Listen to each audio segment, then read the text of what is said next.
Hello everyone, and welcome back to another episode of Maven Gaming, where today we are continuing our adventure in Tales of Vesperia. It has been a while.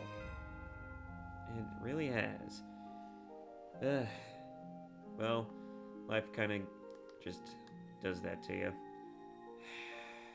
Man, I really would like to be able to not have to deal with it. Anyways, sorry about that. So, yeah. Last time, I'm trying to remember exactly what happened last time because it's been a week. Um, yeah. I believe, yeah, so we lost the Don because Yuri beheaded him after he committed seppuku, basically, as penance for what happened to Belius and all the shit that happened in Nordopolica. It is so hard to recenter my thoughts when I jump into this series, and because I have so many things that rush through my mind when I think about this series, just like, oh my god, there's so much crazy shit that goes on in this one game. It's crazy. It makes me wonder what the stories of other Tales games are like. I played Tales of Zestria, and that was nowhere near the kind of writing or storytelling as this game has. At least as far as I saw. Anyways, so moving on. So yeah, we helped the Dawn at one point, tried to take down what was it? Tiger Claws or something like that? I don't even remember. We were taking on a syndicate led by that Frenchman, and after we took that down to a degree, and I believe the guy's name was Jaeger, he ran away like a little bastard, as he does, taking his two troglodyte girls with him, and then after helping him commit seppuku in the middle of Dongrast, the goofy bastards that is our team decided that we would go and basically take a moment to kind of take in everything that happened. Carol was especially hit by that. Yuri had to give him the biggest pep talk of pep talks I have ever seen, in the form of, I'm going to give you a lot of tough love. But yeah, it was, yeah, this story is going in weird and interesting directions. But other than that, it's, yeah, it's pretty much basically it.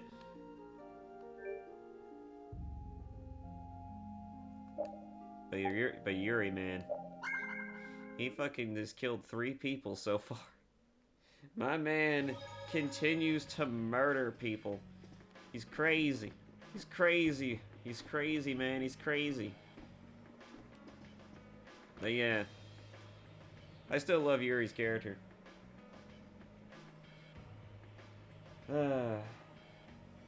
I really hope that we get to see more developments for Carol and for Judith, because that I mentioned this in my last video. This next upcoming arc seems like it's going to try to focus more so on Carol and Judith's journey. Oh yeah, and I guess I should mention that Judith also decided that she would kind of fuck off and go do her own thing as well after blowing up our Blastia on a boat. Yeah, so there's that too. I still don't understand why Judith likes to blow up Blastia. I'm not sure what the hell is going on there. I feel like we'll never get an answer until we talk to her again, but even then it's just like, why do you go around destroying Blastia? Is there a reason for that, or do you just like to be a menace?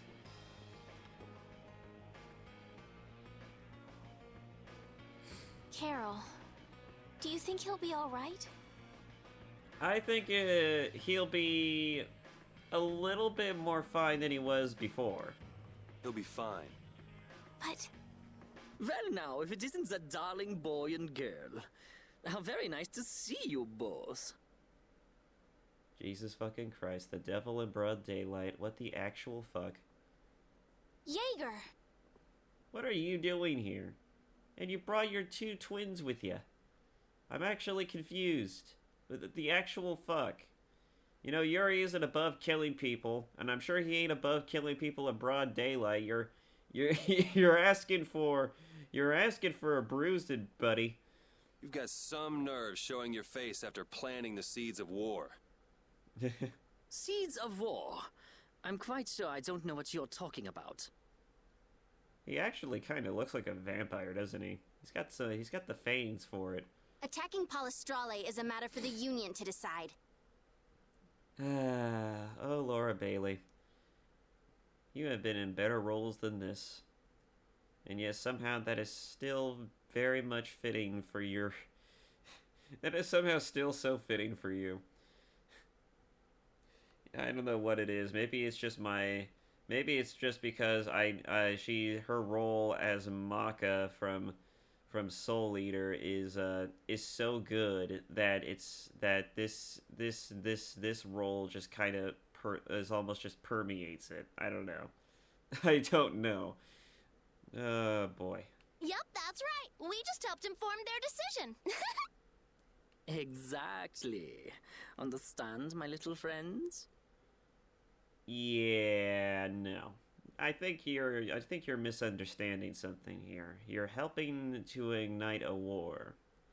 And I'm pretty sure that under any other circumstances, kind of like right now, we would probably want to kill your dumb ass. I'll give you something to smile about. Yours already getting into a murder frenzy. Look at him. He's getting ready to do it. That's enough for today, I think. It is the day of the Dawn's passing, after all. We're still in mourning, you see. Uh-huh. Right. Because you care so much about that. The world lost a great man today. It most certainly did. Uh-huh. What is it you guys are after? I hate that she's fake crying, and that actually pisses me off a little bit. Get the Dawn out of the way to take control of the Union? Oh, no. Our little business will most surely be easier without support Dawn around, but... The fuck? Let's not go there. I've come today for my own personal reasons. Oh yeah? What reasons are those? You come to stir shit up? Maybe we should fucking stir up your insides. That'll probably make the Dawn a little happier. I don't want to disgrace the Dawn by doing something I'll regret later. Oh, you mean murder? Oh, you're showing respect to the Dawn by not murdering this fool? Come on, Yuri. You've done worse than that. I think you've done worse than that. But man, that shows just how much he respects the Dawn. He will not murder on the day of his passing. You should leave before I change my mind. Oh boy. Yuri's turning into Darth Vader all of a sudden. I said that line gives me Darth Vader vibes. I have altered the deal.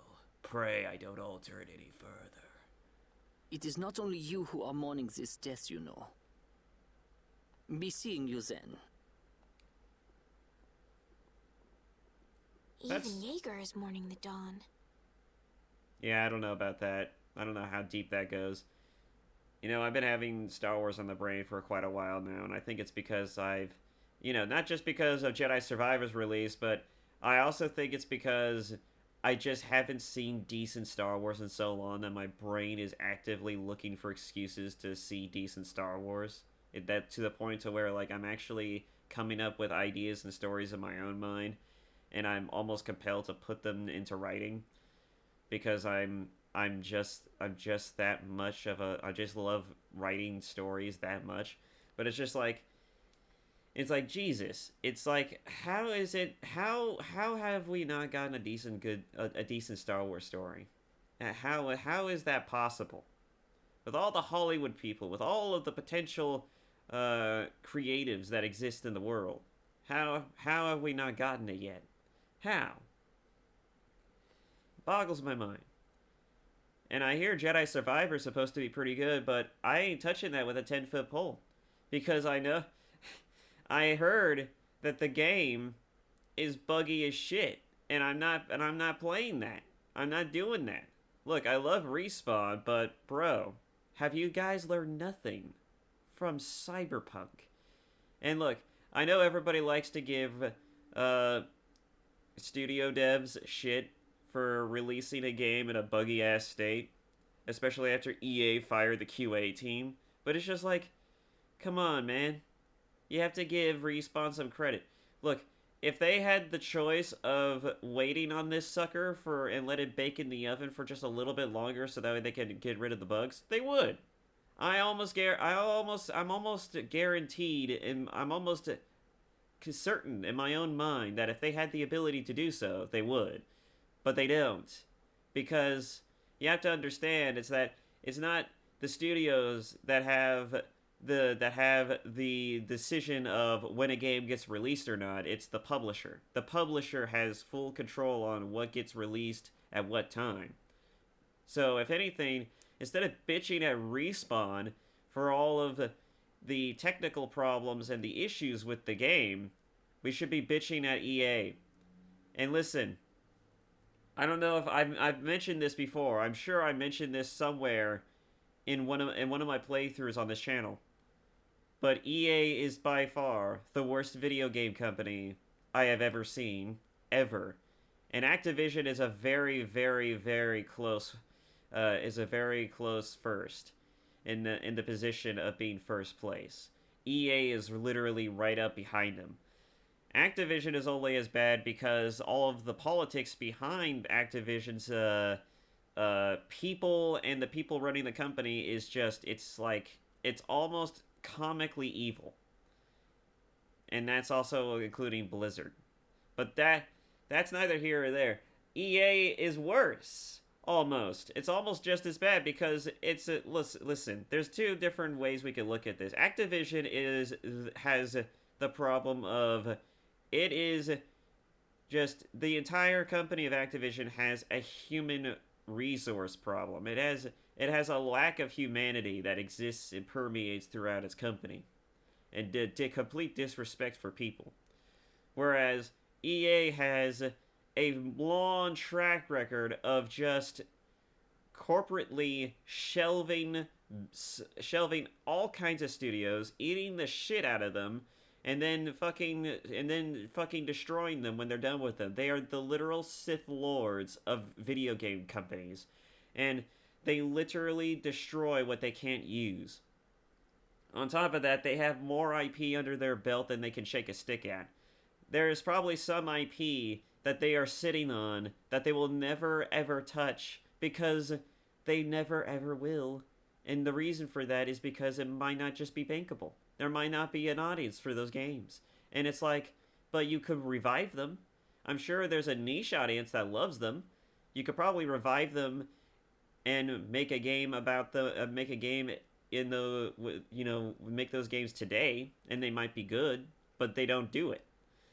And instead of relinquishing the rights to someone else, like any sensible company might, they just sit on it, like they're hoarding it, like a bunch of fucking dragons.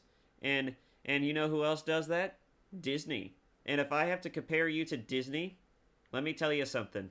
It's not a flattering comparison. It's not a flattering comparison at all. Disney is probably by far the worst fucking company when it comes to handling IP.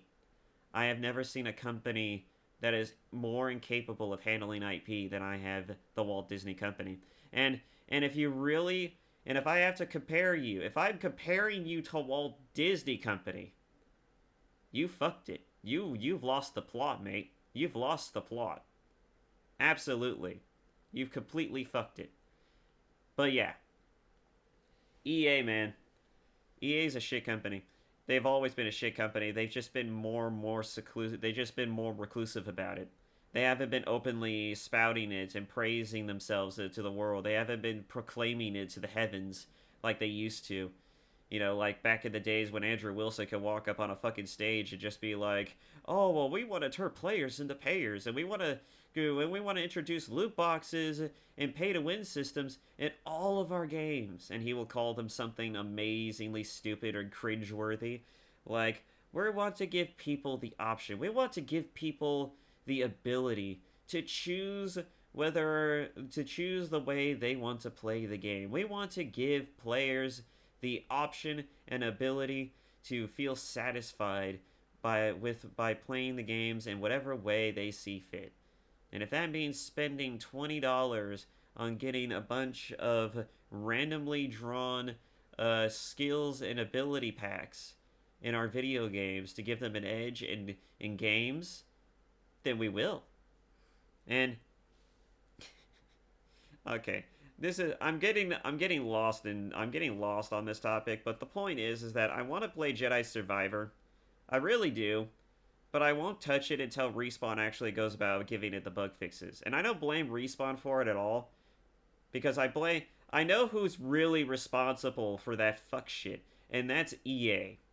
I know who's really responsible for that fuck shit. And I don't put it past EA for a second that they are the ones who are just like, who fucking cares? It's a single player game. Just throw it out the door. The fuck, you guys have better things to do, like fucking constantly innovating upon Apex Legends, or maybe making games that are just like Apex Legends that can make us even more money. Why the fuck are you focusing on this shit? I'm done. I'm done. We're done. We're done here. Let's move on. God fucking damn it. I don't understand. Hadn't he been trying to get rid of Don Whitehorse himself? The old man was a nuisance to Leviathan's Claw, but Yeah, that's what they're called, Leviathan's Claw. I call them Tiger Claws. maybe things were a little different for Jaeger on a personal level. Maybe. I mean, you could still be completely at odds with someone and still have a begrudging respect for them, or even just any respect for them. I mean, fear itself is a form of respect. If you fear someone's power and abilities, then you probably fear them out of respect. I mean, that's how fear works. Fear, in a way, is its own form of respect. Because to fear someone is to also respect their power. And also, that fear is what leads you to inevitably want to scurry away from these individuals. Fear is a major driving motivation to push yourself to either run away or overcome certain obstacles. And if a person is an obstacle for you, then it's probably because you respect that person's abilities and power more so than most other people. And while some people take that to a literal extreme, which is ruling with an iron fist, most people don't really most people are at least smart enough to know that even if someone is as tyrannical as, like, I guess some monarchs, look at the Empire. They have a lot of military might and power and technological influence, but they're not someone you typically respect because they're fucking clowns. You respect their power, but you don't respect the people wielding the power. There's a key difference between those things. I mean, there's a lot of examples of this throughout history too, and Sun Tzu also talks about these sorts of things too, but I'm getting beside myself again. Let's just move on. You mean like the difference between guilds and individuals? Yeah. To the Dawn, there was Jaeger the boss, and Jaeger the person. The Don did break his own laws and take the fight into his own hands. Yeah, he was prepared to put an end to Jaeger's bullshit, and I was right there with him, just like, yeah, put this fucker out of his misery. Well, we should be on our way. All right. I told Rita we would be meeting her at the town exit. I also left a message at the inn for Patty. I said he'll be fine. Let's go.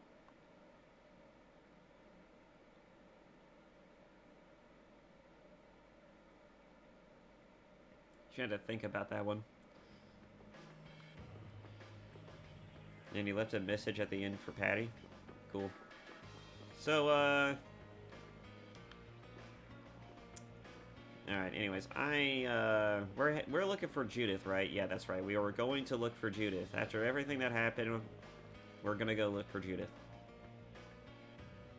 Where are Carol and Patty? What is the deal with everyone worrying so much? Because everyone's a worrywart. You're dealing with women, Yuri. That's all they do. I know that sounds bad, but that's literally all they do. I have yet to meet a woman who doesn't worry about the most trivial of things. I'm sorry to tell you this. And with that being said, Yuri, it makes fucking sense that they would be more concerned about their party members than the fucking objective. What are both of your plans after this? I'm going with you, of course. Like I said, I've decided to stick with you guys while I research the air crane. Right. I want to go with you as well, Yuri. Now that we know the hunting blades are out to get Judith, we've got to try and help her. We're not obligated to do anything for her. Judith shared in our travels. She's one of us. It's true. We should go after her. We should go help her out, at least. Even if she doesn't agree with it, even if she doesn't really like it, we should definitely go and help her out. Plus, she's also a member of the guild, and so there's some bullshit that we need to deal with there. She also destroyed the Ceres Blastia on the ship. She also destroyed plenty of other Blastia, but that hasn't stopped us before, and hasn't stopped us from befriending her even. But I'm not going out on any mercy mission. I told you I need to set things straight, right? Yuri... What does Judy know? What doesn't she know? I'm gonna see that she comes clean about all of it. I have to find out where this guild stands. Yeah, I agree. I'm glad that Yuri is actually putting his foot down here, because I'm getting sick of Judith's secrets, you know, her secret bullshit myself.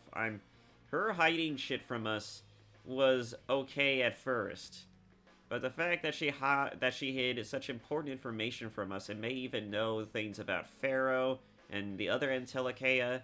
I mean, she wasn't even surprised that Belius was an Entelikeia. And she even mentioned and dropped some things about the Child of the Full Moon and other things involving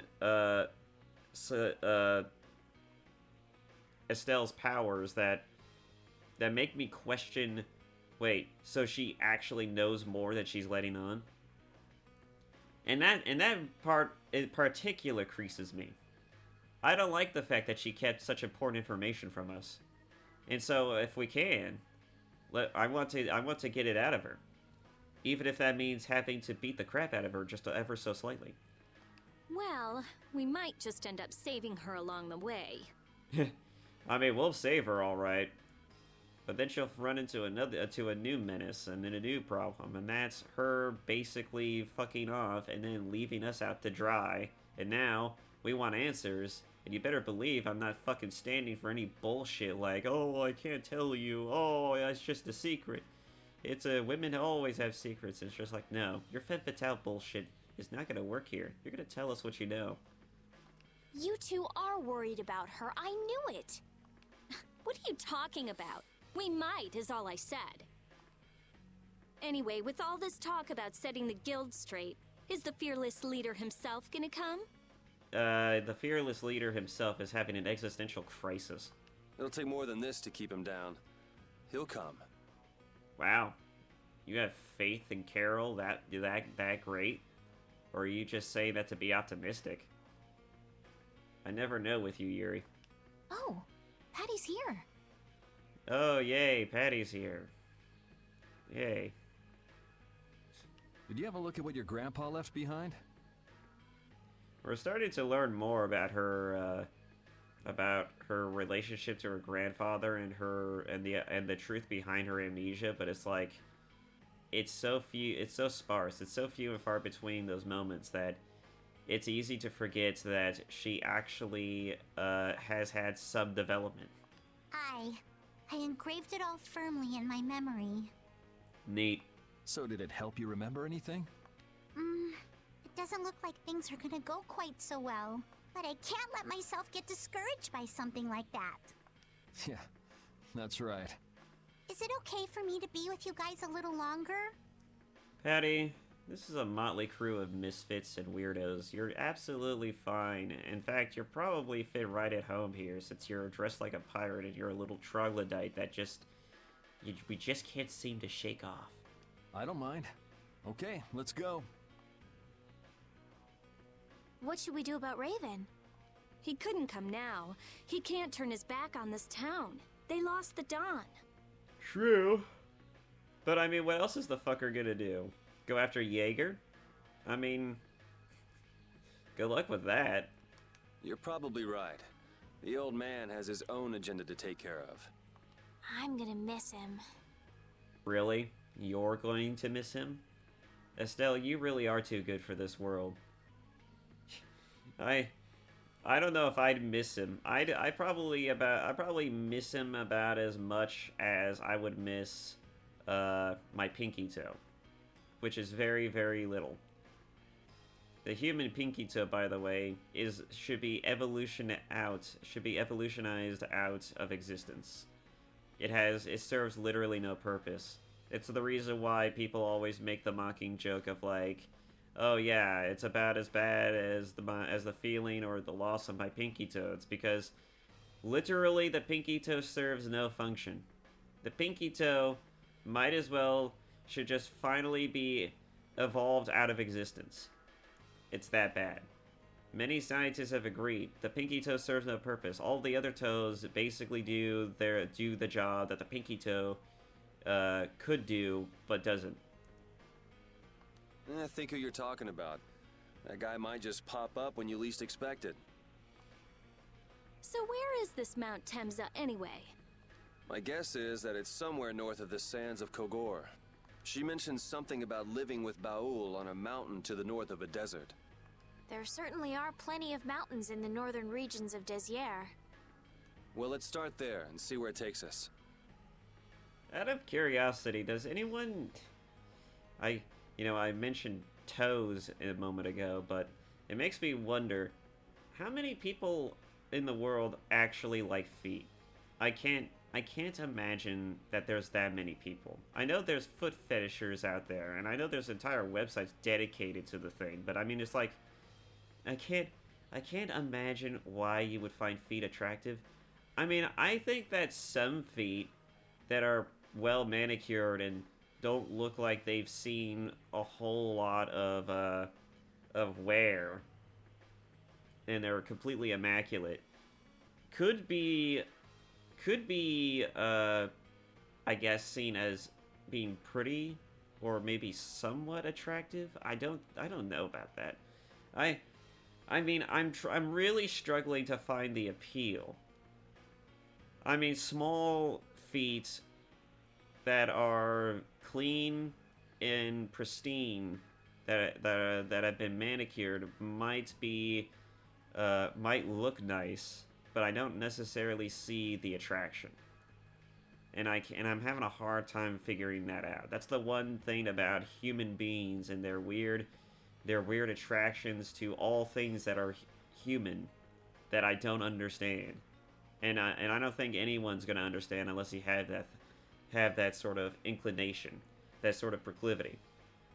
You know, it's the same thing with chubby chasers. Like you will never understand why people will chase after fat people, other than maybe it's like an evolutionary byproduct of the fact, or maybe not an evolutionary byproduct of the fact, but back in the day, during the biblical times, a fat person was seen as a sign of wealth and sustainability.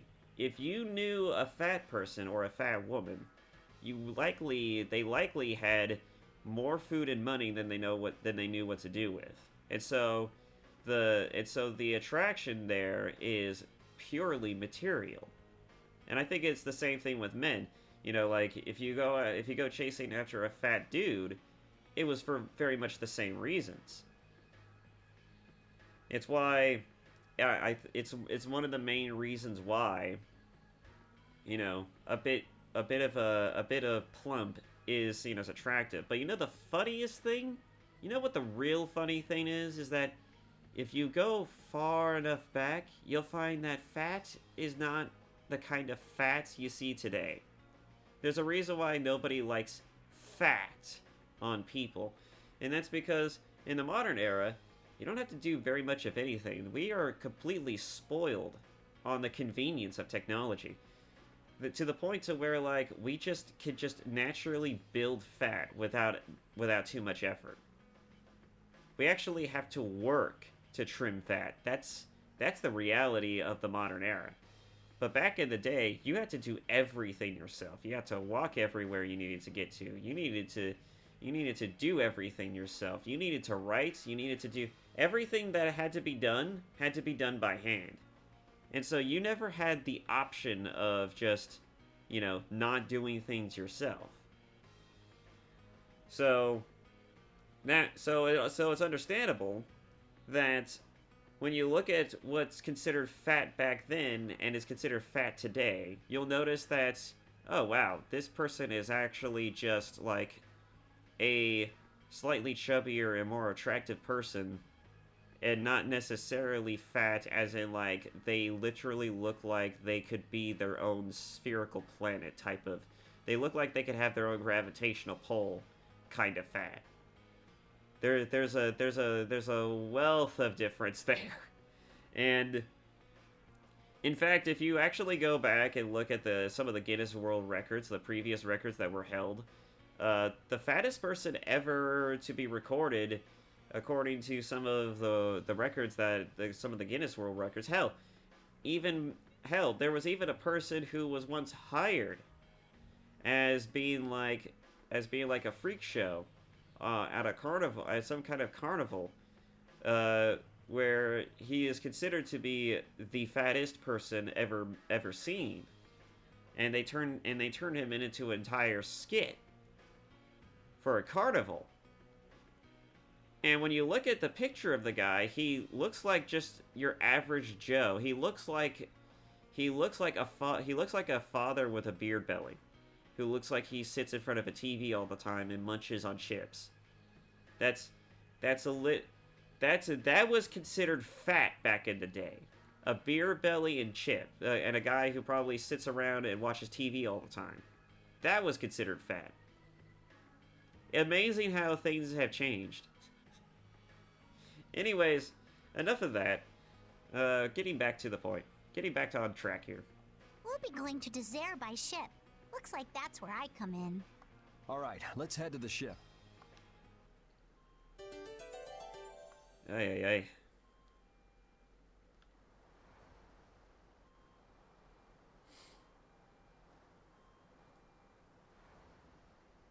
I should probably keep my rant short and sweet, but it's hard not to get lost in my ranting. Wait! There he is.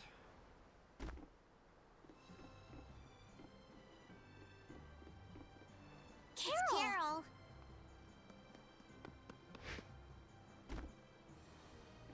Wait! I'm coming with you. I might not fully understand the things that Dawn wanted to tell me yet, but Brave Vesperia is our guild. So I've got to come with you guys. Carol. I think if I ran away, if I abandoned my friends, that'd be the end. I couldn't come back. You know, you're probably not wrong about that. That's why I've got to go. Please let me come too. Of course we're gonna let you come. We're not fucking assholes. We're gonna definitely let you come. You're clearly going on an arc for yourself, and that would be kind of rude, if not absolutely. It'd be dickish behavior to just be like, nah, you could go back and fuck off. Of course. You're the boss of this outfit, Captain. Yuri, thanks. But don't call me boss anymore. I haven't done anything to earn that title yet. Look at you, Carol, going through a character growth so quickly. Until you really think I'm a boss. Oh, you don't even believe he thinks of you as a boss. Well, honestly, I would find it hard to believe that anyone would think of Carol as a boss. Until I don't feel embarrassed when someone calls me boss, I'll just do my part as a fellow member of Brave Vesperia. Understood, Carol. Not a bad plan. All right. Yeah, now you'll earn the title naturally, and it won't feel forced, like it kinda does already. It never ends with these guilds. Bunch of hot-headed idiots. I'm starting to think that these guilds are very masculine in their approach to things. It's probably why Rita is so critical of them. She's been so critical of guilds because they operate on things like principle and loyalty. Something that men typically excel at. And so it's funny that Rita is always the one nitpicking about them. It's funny that she's always the one nitpicking about the guilds. That's exactly what's so good about the guilds, I think. Yeah. Quite juvenile, isn't it? Where the fuck did you come from? Ah! Hey, old man! Ah, how glorious is youth! You know, I almost forgot that he wasn't in our party for a moment. What are you up to? He comes and goes so often, it's not even funny. Huh? Something wrong with my being here? Well, don't you have your hands full with the Dawn's passing and everything? You know, it all just seemed a little too bothersome, so I ducked out. But you owe a lot to the Dawn. Aren't you sad? Sad? I cried and cried till my throat was hoarse, and there wasn't a tear left in me.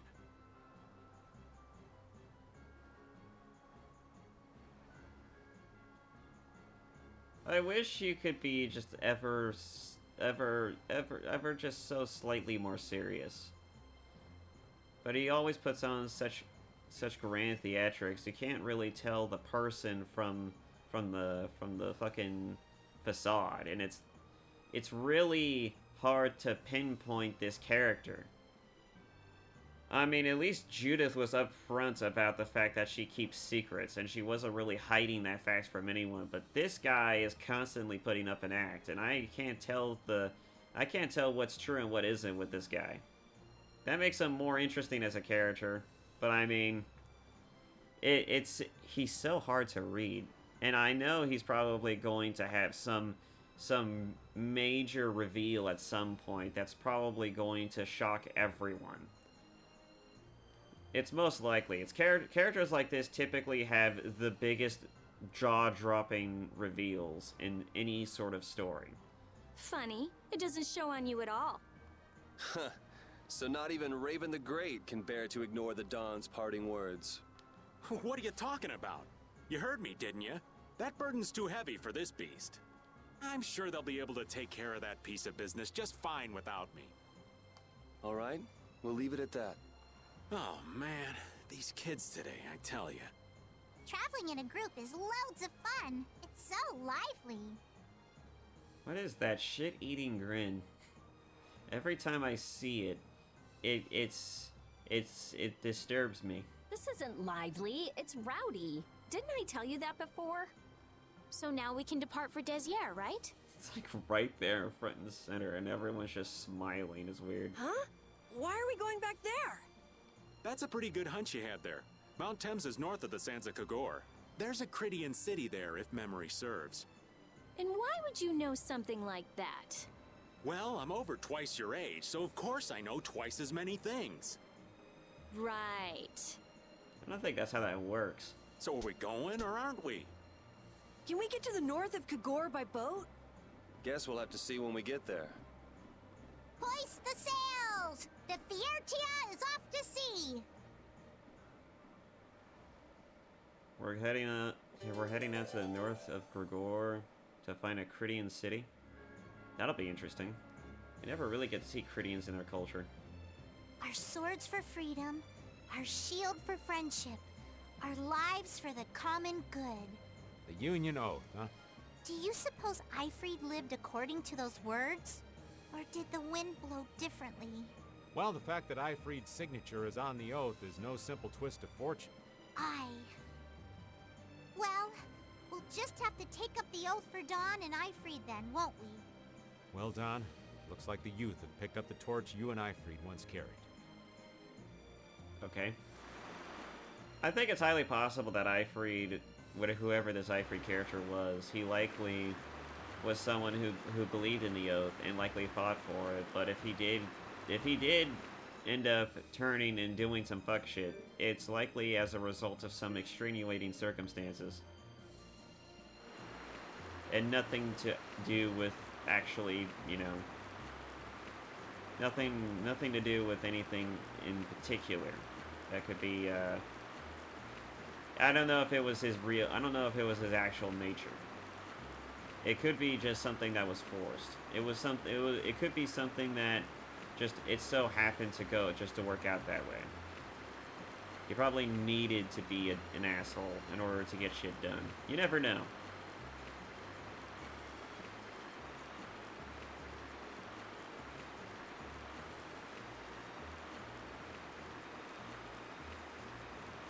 Boy, oh boy. Where the hell? So we need to head north. I mean, this is pretty up north. Alright, there's that town there. But will this lead us to where we need to go? Prepare to meet your doom. Here comes a new spell! Shining Dragon Sword! Azure Edge! Shine! Photon! Damn. Azure Edge! Spell of wavering silverlight! Azure Edge! Second rage! Run through that to blocks our Azure future! Edge! Launch waltz! Victory is ours. Oh, I just had a very interesting thought.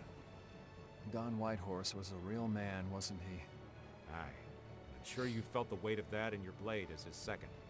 I'm sorry I made you shoulder that burden. It's all right. Unbelievable. Why would he accept that role? Do you think Yuri is really alright? He's not all right, but I imagine he'll be able to sort it out in his own mind. That lad's got real resolve. Resolve? Do you mean like with Rago and Cumore? Aye. Once he's made up his mind and taken up a task, he'll see it done no matter how heavy it is. It's an exhausting path, one this old man could never take. You aren't alone in that. All folks like us can do is keep an eye on the lad as he does what he needs to.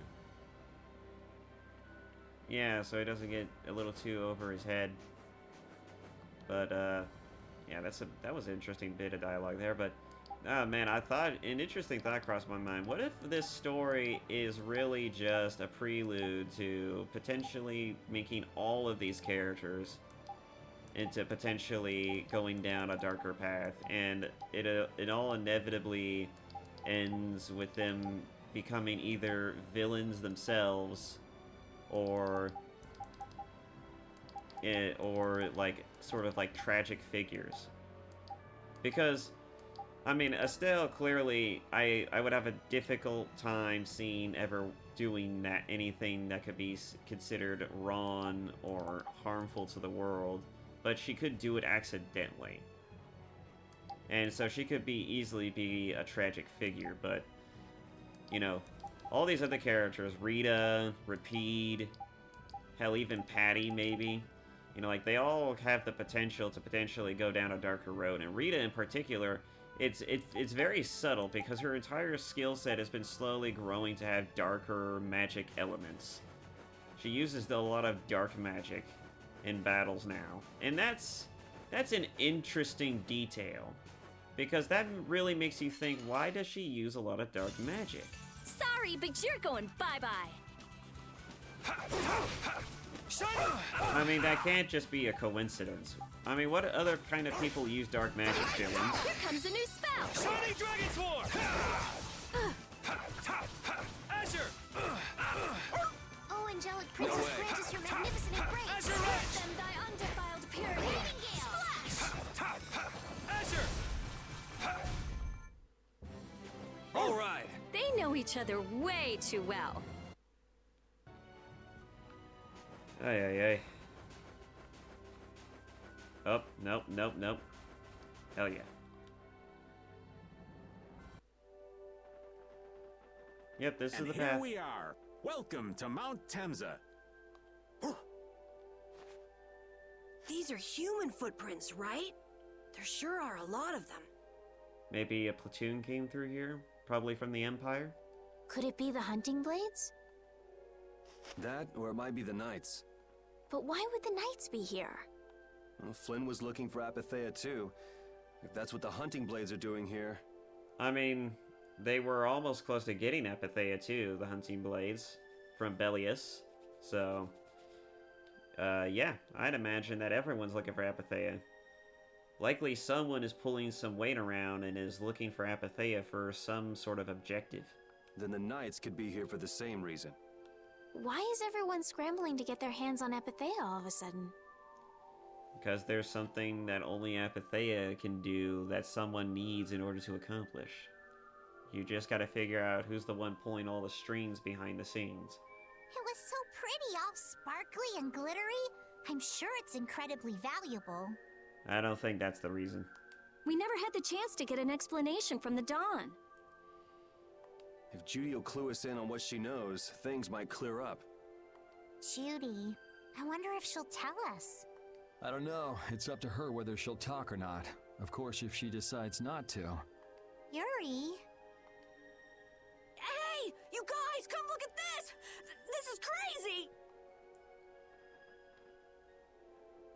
How many people actually... Here's a funny thought. How many people who are fans of this game... What the heck is this? Who... The mountain's been... flattened.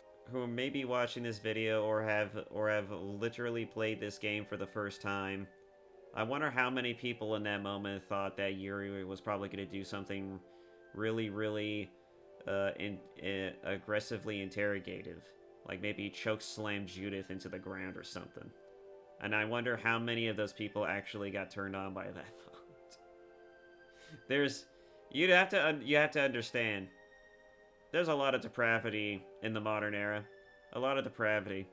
A lot of secret wish fulfillments that some people have deep within their recesses, that's there of their psyche, that they usually would not think would be, that typically they're probably like, oh, that's kind of degenerate, that's not right, that's kind of wrong, you shouldn't do that.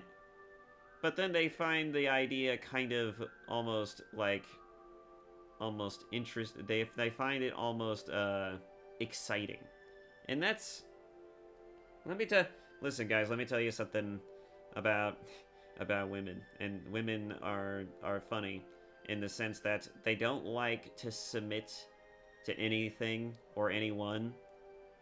But they absolutely like to submit the moment you show any sort of proclivity to aggression.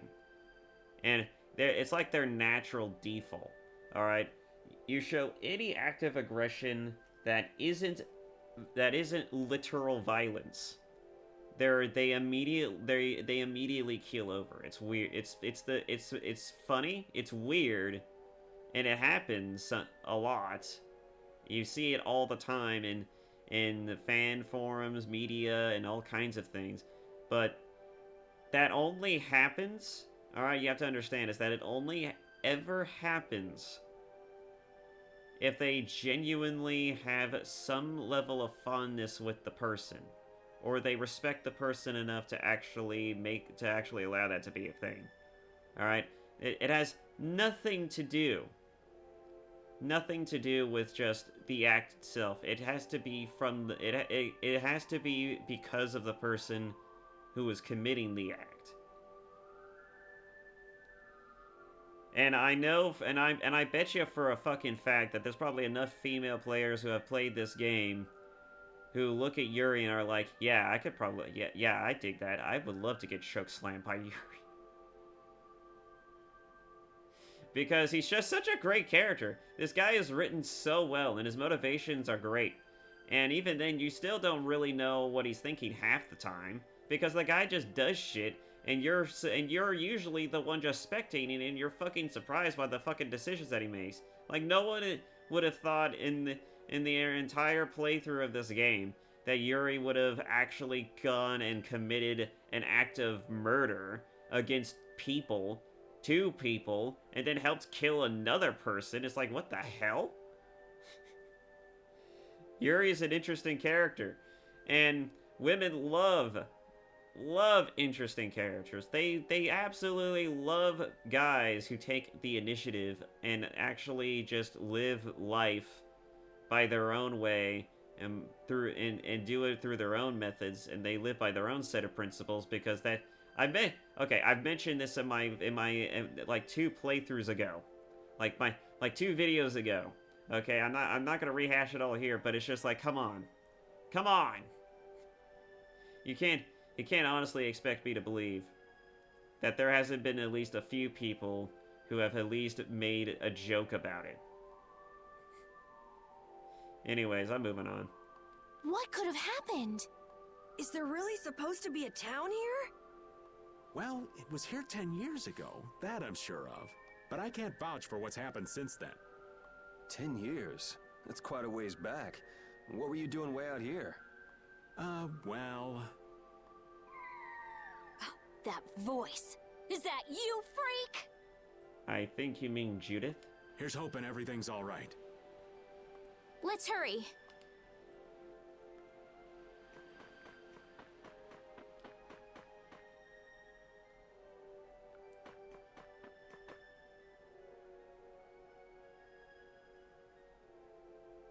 It's even worse from up close. What is it, a crater? I've never seen a hole this big before. There's no way this could have happened naturally. It looks like something exploded here. An explosion! Are there monsters that can do something like this? They were, but those monsters were all wiped out. You mean the Entelekea? What do you mean, wiped out? What you see here, this was a battleground in the Great War. What? Really? So that means humans and Entelekea fought here. The humans were victorious, but there were scarcely any survivors. The facts behind the war are shrouded in darkness. Not even the official government histories give many details about what happened. Probably because it was such a god-awful war. You have to think about it. If a war is this doom and gloom, if a war is this utterly terrifying that you don't see any other documentations involving it, it's probably because it was fucking bad. Like, really bad. Like, we're talking like the war was devastatingly bad. That even just recounting its events, even just talking about it, could potentially not only send people into certain relapses, especially the veterans of this war, but it could easily make a lot of people uncomfortable. I mean, you have to imagine, if the Entelekea are capable of making explosions this bad, this is probably, the war that happened here was probably like the Battle of Normandy, but probably twice its initial brutality, combined with the fact that instead of just Normandy, the entire war was Normandy. That's probably how bad it was. So the Entelekea did this to the mountains. Terrible power. The Great War. 10 years ago. That must have been when you were a baby, Patty. But this is the first time I've heard that a battle took place here.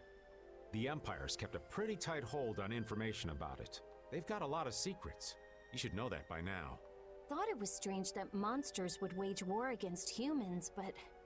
What they didn't want us to know was that those monsters were actually Entelekea.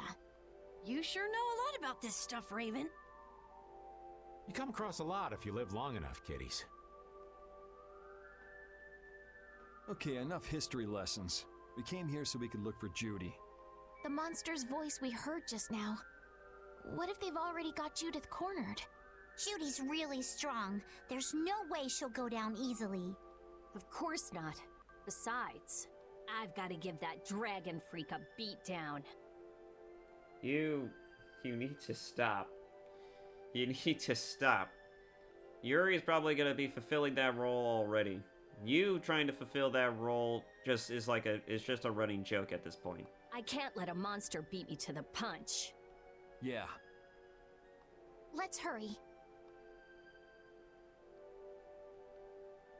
Man, the Great War. I mean, leaving a gaping hole where a mountain used to be. I still can't believe how much power the Entelekea must have had. How could the humans fight beings that powerful and not get demolished? I just don't get it. Indeed. The Great War may still hold secrets we haven't uncovered yet.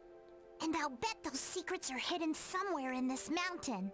Yeah, but the war's over now. It can't have anything to do with us, right? I hope so, but But there are chests over here. Oh, there's just chests down here too. Growing Earth. I think she's due for a new weapon too, if I remember correctly. Medicinal. Increases max HP by 30. Oh, wow. That's actually pretty neat.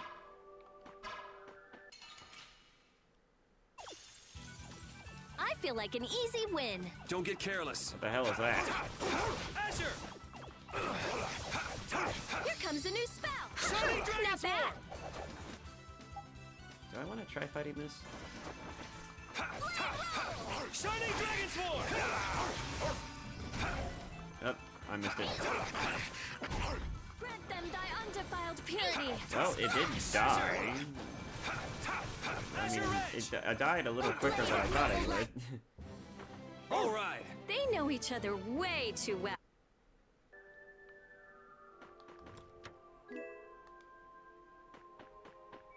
Saffronia, a medicinal plant.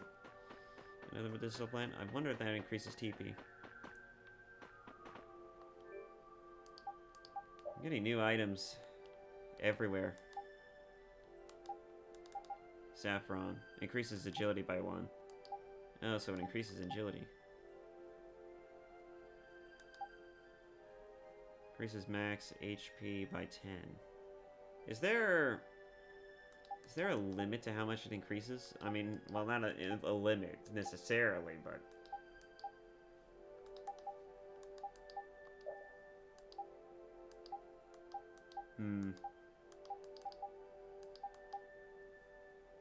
Who would do better with more attack power?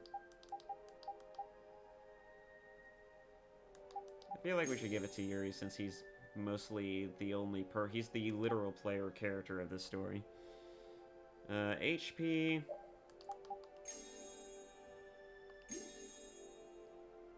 30. Why not? Saffron. Who's more agile?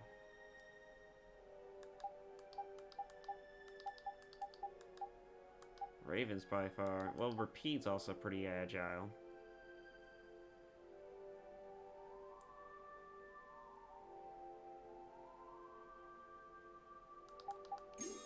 There.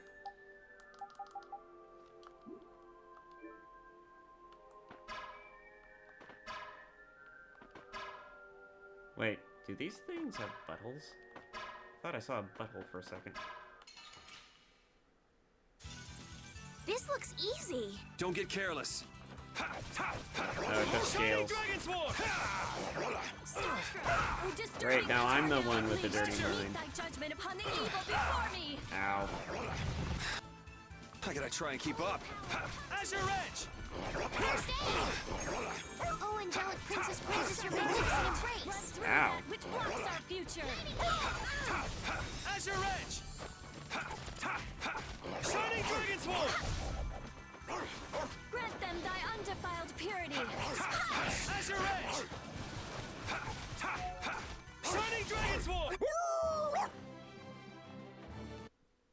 Alright. That might be a good time to switch out the party a little bit.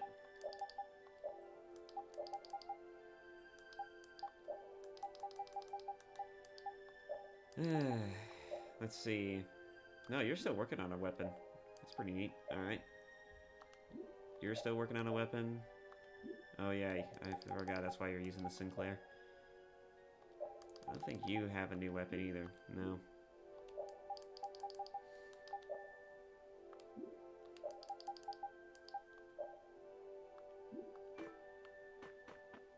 It's weird to think that you could play co-op in this game. Someone else could control the other party members. It's still weird to me. But apparently you can do it. I didn't think the game's combat would be fun or robust enough to really warrant that kind of thing, though.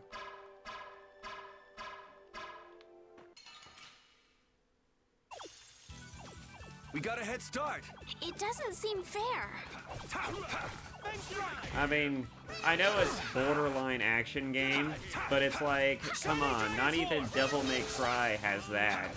And the only time it's ever had it is in 5, and 5 is like, hey, we'll let you do it on certain levels.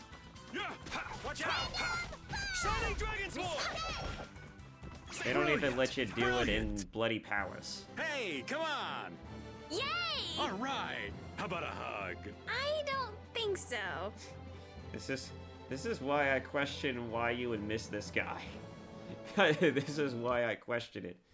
How could you miss this guy? This guy literally is constantly trying to get himself an edge when it comes to romance. He's probably just looking for some level of reciprocal affection. Oh, there's a hunting blade. So yeah, the hunting blades are here. They are here to be a giant pain in the ass.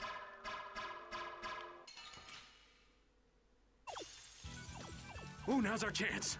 It doesn't seem fair.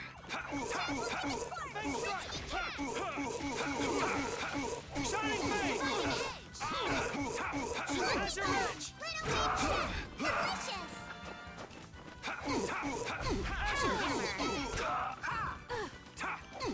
Come on, Wind. Shining Blade! This way! Shining Dragon Force! Azure! That's what happens when I get serious.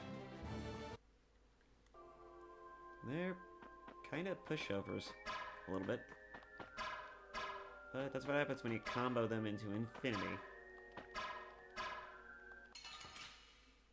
Come on. I'll do my best. Really? Azure Wolf Strike! Azure! Angel Ring. No way! Come on! Azure Edge! Alright, who's next? All my heart. No way! The sign of victory! Yeah! Yay! Boy, oh boy. Oh. You know, what's the point of this rain thing if it doesn't work all the time? You'll be gone soon enough. Shining Fate! Azure Edge! Azure Edge! Come, oh Silver Light. Angel Ring. Shining Dragon Sword! Hey! Lucky Bomb. I gotta try and keep up. Pierce Booster. Azure Edge! Hey, hey, hey. The sign of victory! Yeah! Yay!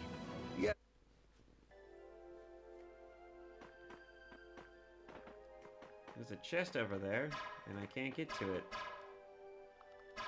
I'm assuming I'll need to get some sort of power upgrade to get over there. Some sort of upgrade. Something.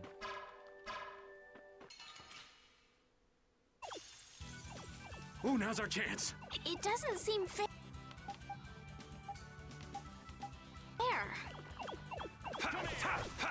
Shining Dragon Sword! Severing Fang! Get out of here! Azure! Azure! Severing Fang! Knock him around and cut him down. What's your range? Hey, come on. Yay! All right. Okay. Making some progress. Might as well not. mean, I don't really go back for the items all the time, but it's nice to have them there just in case. I'll do my best.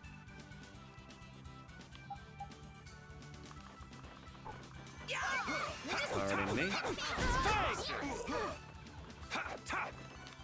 Come on, come around. Asher! Asher Ridge!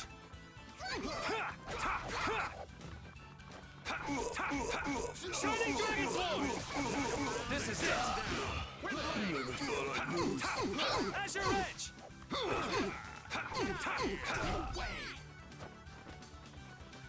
Shining Dragon Sword! Just your magnificent. Hey, come on! Yeah. Okay, we're almost there. Oh, Yuri, what's the matter? it's nice that we're going up the mountain. I was just thinking about what Judy said. Bowel saved me during the war. Aha! Yeah, that's an interesting detail. I just realized that maybe she was talking about the Great War when she said that. So maybe she fought against the Empire with that dragon freak during the Great War? That's highly possible. The Critians do seem to be beholden to the Intellicaea. It'd be kind of sad if Judy was an enemy of mankind. I think that's a little extreme. Maybe Raven can tell us. You fought in the Great War, didn't you, old man? Yeah, I'm getting that feeling myself, but I wasn't sure. Huh? Why? I think only someone who was on the scene would know so much about the war. Really?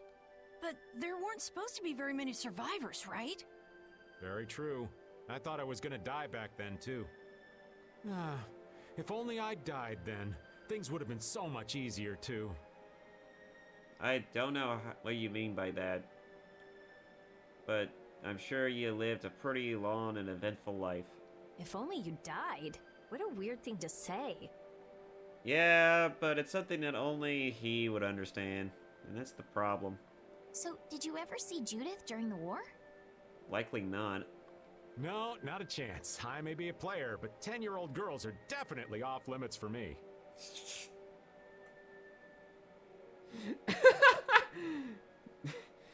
You did, but there's there is so much to unpack from that sentence. On one hand, you're right. Now that you mention it, she probably would be a lot younger than she is now. And two, I both didn't need to know, and also feel somewhat reassured that, yes, you have limitations on the kind of women you try to snatch. It's, Jesus Christ. Alright, moving on. Oh, jeez. Stop. Then it sounds like Judy didn't participate in the war. Right. I mean, if it was 10 years ago, she'd be 9. That's even younger than me. I mean, you're pretty fucking young already. I feel like I never saw Baul either. Maybe they ran away from the battle? So it was really the Antilochaea who fought in the battle? Yes, I guess so. Though at the time, we thought they were only a really terrible breed of monsters. But wow, you were really in the war, huh, Raven? That's so cool. I thought only Imperial Knights fought in the war. He's had made interesting connections between himself and the Imperial Knights. Maybe I'll tell you more about it when you're older. Actually, come to think of it, didn't we? I feel like I'm misremembering that now. Now that I think about it, didn't we also see him very early on in the game too? Like in the jail cell that Yuri was thrown in after trying to find Mordio, which turned out to be Rita. Or maybe I'm just misremembering. I don't know. It's been so long since that fucking initial playthrough. That first fucking video. We're how many parts in? 10, 11, and they're each 3 hours long in the span of like 3 or between 2 to 3 to maybe a week's span of time between the videos. It's really hard to keep all the pieces together.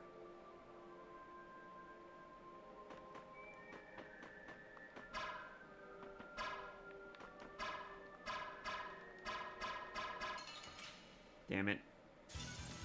How feeble looking! Don't get cocky. Shining Faith! Ow. Arise, a light of life! Shining Dragon's War! Oh, angelic princess, grant us your magnificent embrace! Luster. Come on, wind. Knock him around. Why is Patty's attack ability so fucking comical? Hey, come on! Yay! I'm not done yet. I did it! Hooray for the old man! Damn, everybody leveled up. Patty's attacks are so comical. They're so cartoonishly comical. She really is a cartoon character in a fucking game about cartoon characters. And I know it's anime, but come on. Even in Japan, they regard it as cartoons. I mean, I like the distinction between anime and cartoons because we know cartoons in the West are shit. Or at least they don't take themselves nearly as seriously as anime does, but it's just like, I mean, it's just like, come on. Shining Dragon's War! To the Japanese, this is a cartoon. Now this is my style. So it makes sense that they probably would, every now and again, like to throw in a weird, cartoonishly cartoon character. Who's next?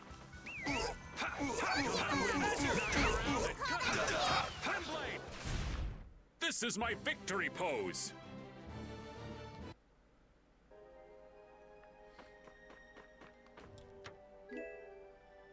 Sweet. I think he already has that, though.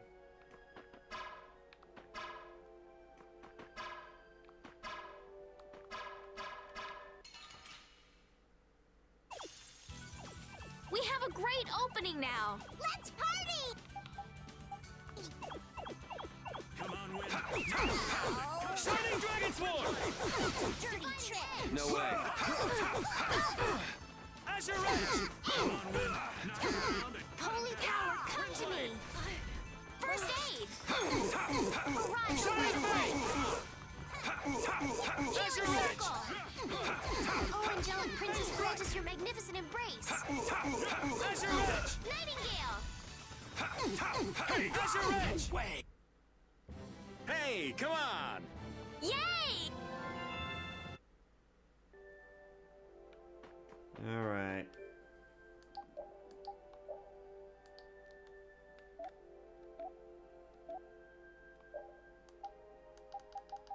Any more? Grim Cardian. Yep. Oh, well, look at that. I think we're about to head into that Critian village. Or something. I don't know why this person's here, but they're clearly guarding something. You don't scare me. Clucky bomb! Come on, wind. Shining Faith! Azure Edge! Watch out. Lost. This is the end for you! Azure Edge! Azure! Azure! Shining Dragon! A new skill under my belt! Alright. Yep, that figures. Okay.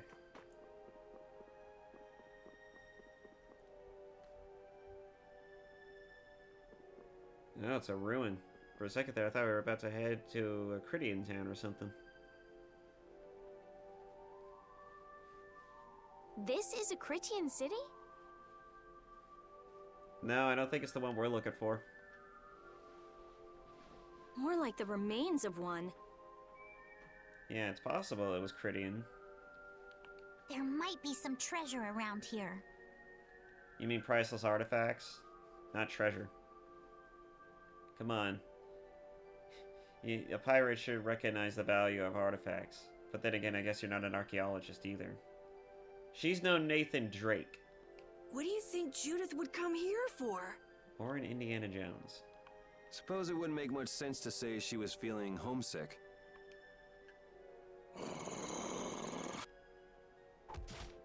Whoa. They were waiting to ambush us. Bastards. Judith! Huh? You. Yes. Us. Damn you! Go inform Tyson and Nan. I see. So they were fighting Judith before we got here. Hey, nobody lays a hand on one of our own. If she's broken our laws, we'll settle this amongst ourselves. Look at Yuri. Yeah, clearly Judith will remember that. Now get out of here. We're only trying to follow a monster we're hunting. This doesn't involve you. So you say, but how many times do you think you people have uttered the same line before? And how many times do you think we actually gave a shit? Okay, this is getting us nowhere. Let me at him! I agree. You're right. It's just a waste of time trying to talk sense to people like this. Anyone who interrupts our conversation is gonna be taking a long nap. Leave. Now. Or do you really want to do this? Damn. Jesus Christ. I actually felt that one. Shit. Yeah, you better run. After hearing Judith. that. You followed me here. Sometimes even a smart man knows when it's time to run like a little bitch. Yeah, we're here to settle things for the sake of the guild. Judith, tell us everything you know. Why you destroyed the Blastia. About the Apatheia and the Entelikeia. Their relationship to Pharaoh. All of it. And even though you're one of us, your answers will decide your fate. Damn. You're laying it on thick for fucking Yuri. Jesus, calm down. You make it sound like you're gonna fucking kill her. Look at everyone just like, what the fuck? Punish the unjust, was it? Honestly, I don't know if that's really a good thing or not. You've already come this far. I suppose there's no going back now. Look at everyone's faces just like, Jesus Christ, Yuri, calm down, rein it in a bit. Come.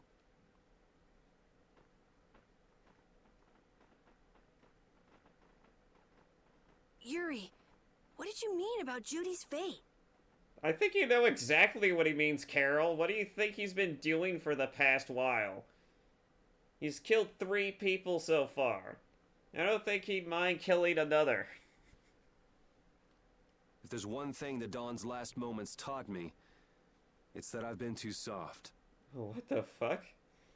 Jesus, he really is turning into an anti-hero. He's going down the path of an anti-hero to the point of being a villain. He's going to be a villain. He's going to be an antagonist. He is literally becoming the villain of this story. And I love to see it.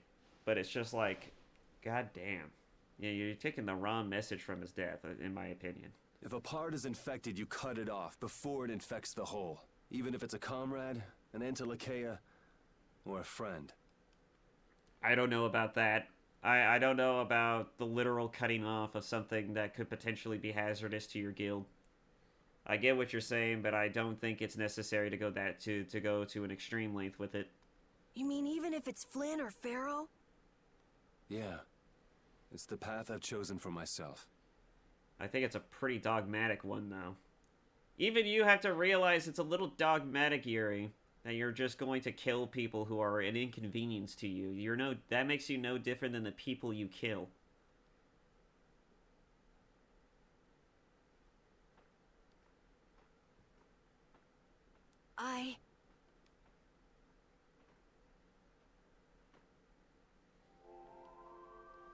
The hunting blades again?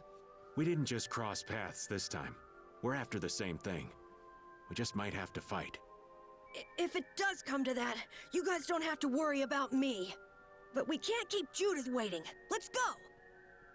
Carol. Our boy's growing up. Yeah, Isn't there some way we can avoid fighting the hunting blades? I hope so. But it's pretty much up to them. Yup. I mean, we're not the ones who want to start shit. They're the ones who want to start shit. The The rubble spreads as far as the eye can see. From the looks of it, the land was once a join up to all the way over there. Clearly not so much anymore.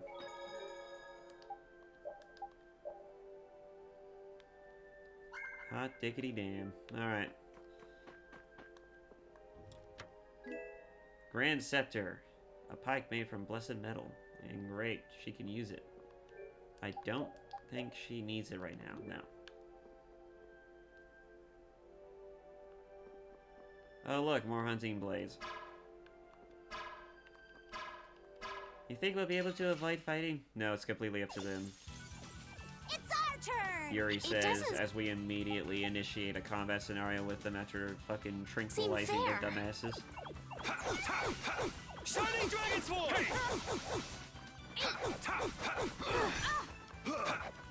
My heart! Azure Ridge! Azure Ridge! Azure Blade! Azure! Come on, wind! Knock him around! Oh, intelligence, grant us your magnificent embrace!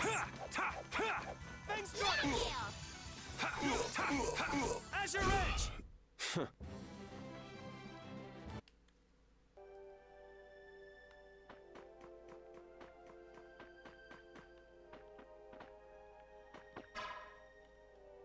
I heard stories of a Cridian town, but I never knew where it was. Me too. Didn't expect it to be on Mount Temza. They must really value their privacy to build a whole town on a mountain. Is there something they don't like doing in front of other folk? Cridians are a secretive lot, to be sure. Well, I mean, they're an entirely different race of people and culture. And they're just a shy away from being elves. So I don't know what else to tell you. It doesn't seem fair. I really don't. And if they're anything like Judith, I'm not stopping them if they're gonna fucking do some, if they're gonna be up to some fuck shit. I mean, I may stop them, but I don't think I'm gonna stop them to the point of committing genocide. And I really hope fucking Yuri wouldn't. I really fucking hope he wouldn't.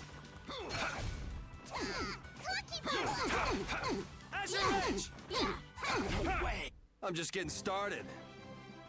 I'm one of those type of people who I will never get tired of the sexy elf trope. Never. Not even once.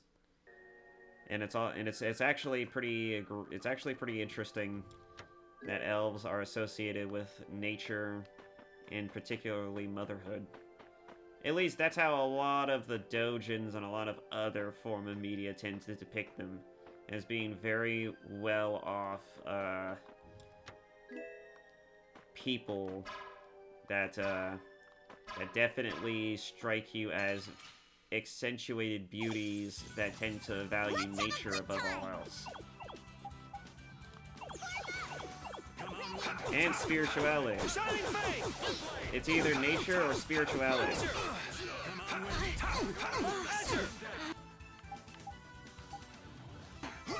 Holy power, come to me! Shining Dragon Sword! Risking Princess, grant us your magnificent embrace! Azure Edge! Nightingale! Wonderful!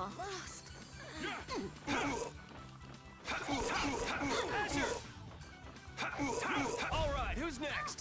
Stop trying to get away from me. The sign of victory! Yeah! Alright. Can't get through here. Just going to continue on forward. Just how high are we going? Gotta kill this scaly-ass velociraptor. The hole in this mountain is like the hole in my heart. How my chest aches. Getting all sentimental on us, old man? Nah, it's just memories of the war. I'd appreciate it if we didn't spend too much time here. Stop being such a coward. Oh, that hurts, Rita. The only way to get past a bad memory is to embrace it. Sounds like you're speaking from experience. Not really. I was just generalizing. Anyway, you want to hurry, right? Then let's go. Our little genius mage is more mature than she looks. Yeah. Every now and again. This looks easy. Don't get careless. She's intelligent for one, but man, she is not emotionally intelligent to save her life.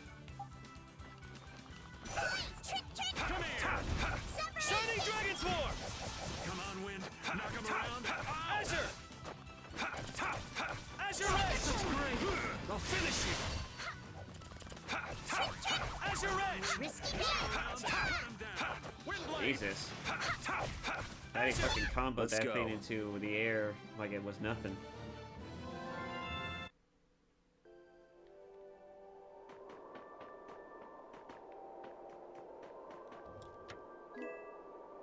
Tribal Guard. Well, we're definitely gonna get Judy at some point then. Alright.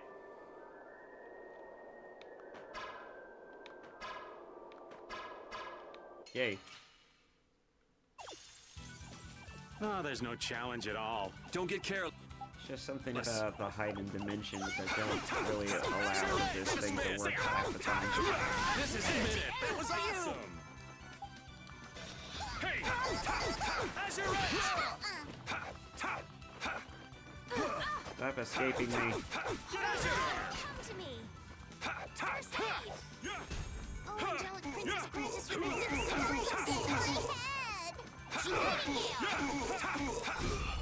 Let's go.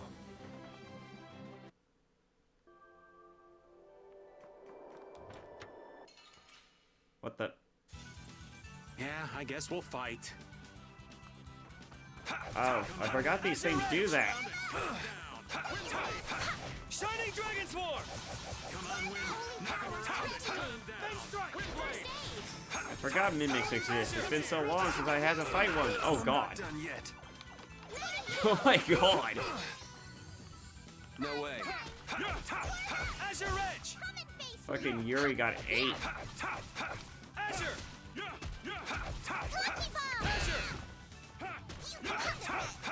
Shining Dragon Swarm! Take this! Azure Wolf! Arise, O light of light. I am literally knocking it out of the battlefield. Damn it. Ow. Why'd you gotta do that? Whirling tide. Yeah, I feel good. Limit bottle. Neat.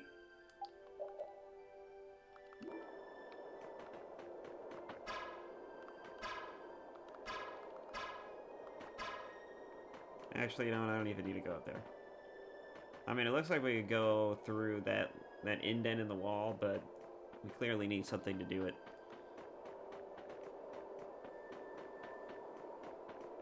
God, we need... Okay, so clearly we're gonna get something that's gonna help us traverse the world ever so better. Ever so slightly. At least in a much more fulfilling capacity than we already We have a great opening now. It's nothing personal. More possibilities open to us. Shining Dragon Swarm! No way! Azure Edge! Azure! Azure Edge! Arise, O light of light. No way! Healing circle. Victory is a whirling tide.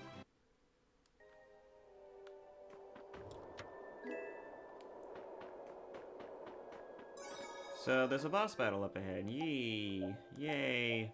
Congrats! Time to have some fun dying. So, you are aware that this place was the ground on which the Great War was fought. We're pretty much acutely aware of that, yes. Yeah, we heard from the old man here. The Great War was sparked by a type of blastia. What? A type of Blastia, you say? This was not a blastia that had been excavated. It had been constructed in the city of Temza using a new type of technology, the Hermes Blastia. Hermes Blastia? I've never heard of it. And if you say it was newly built... I didn't think you could make a new Blastia. The Hermes models were even more effective at converting air into energy. They were intended to revolutionize the technology of Blastia. But something went wrong. Yeah, the Empire happened. You know, the Empire attacked. The Blastia using these Hermes-type formulas required massive quantities of air. Oh. Oh. The Airkrina began producing abnormal amounts of air in order to compensate. That would mean the end. Not just of humanity, but all life on this planet. Just like we saw at Cave Mach and the Wiesen of Kados. Wouldn't like to see that happen everywhere. The Entelekea realized the dangers of the Hermes Blastia before the humans, and they moved to destroy them. Which created a conflict that grew until it eventually became the Great War. So then the Entelekea fought against the humans to help the planet? But why didn't they tell the humans how dangerous those Blastia were? They probably did. The humans were just like, go fuck yourselves, you stupid monsters. Neither side probably cared much if the other brought itself to ruin. There's never been any love lost between humans and Entelekea. Probably didn't talk much. Or maybe there was another reason. But what does any of this have to do with you, Judy? Temza fell to the flames of war, and the technology of the Hermes Blastia was believed lost. Wait, you mean there are still Hermes models in operation? Yes, at Rago's mansion, Amit Hill, Gosferost, not to mention. The Ceres Blastia on the Fiertia. Yep, so in other words, all the Blastia you've been destroying have been Hermes models mostly. Interesting. That new Ceres Blastia must have been a Hermes Blastia. So then you've been destroying the Blastia in place of the Entelekea. You could have mentioned that. Why didn't you say something? Were you gonna save the world all on your own? Are you stupid? Kinda. I think she's kinda dumb for that. But I don't think it's stupid to keep it to yourself, especially if you don't know the people around you. And at the time, we were kinda always just one step behind her and chasing after her, or just happened to be in the right place at the wrong time, but yeah.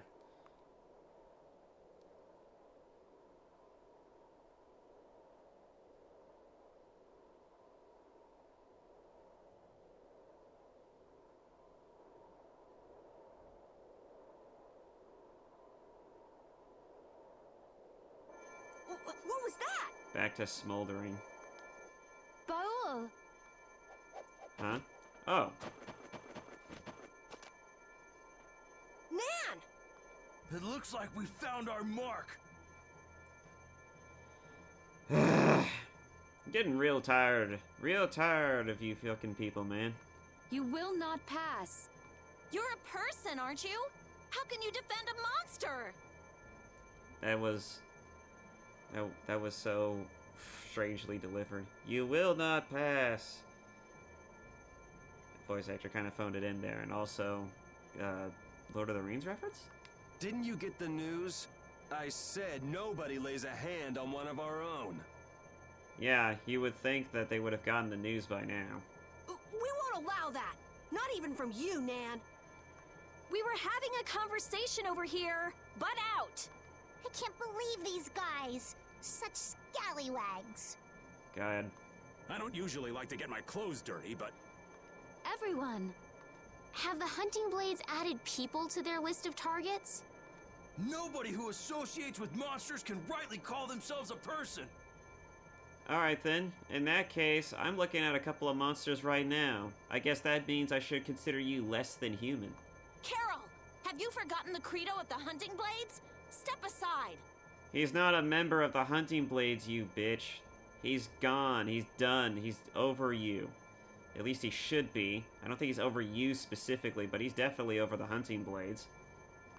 Monsters are evil, and the hunting blades pursue that evil. But the Entelekea aren't evil. They were fighting to save the world. Don't let them fool you with that credo nonsense. They're on a job. They're here for the Apatheia. Yeah. Amazing that she uses that as an excuse when it's convenient for her. Huh. It seems you won't listen to reason. Reason? What reason is there in murder? If you have no intention of moving... Finally. You leave us no choice. Good. Shut the hell up and put up a fight. Judith joined the party. Judith is not in your party. Please form a party with Judith as a member? I was confused for a second. What? And you need me to have Judith in the party? Really? Well, I guess it's necessary. It's story specific. Alright, well, she's already got a weapon. Bronze. I don't think she... I think she already has the things that... Oh, feather coat. Wasn't she wearing, like, this long coat earlier? I don't know. Seems new. Anyways. Moving on. So, great. Now she's in the party. What's her battle tactics looking like?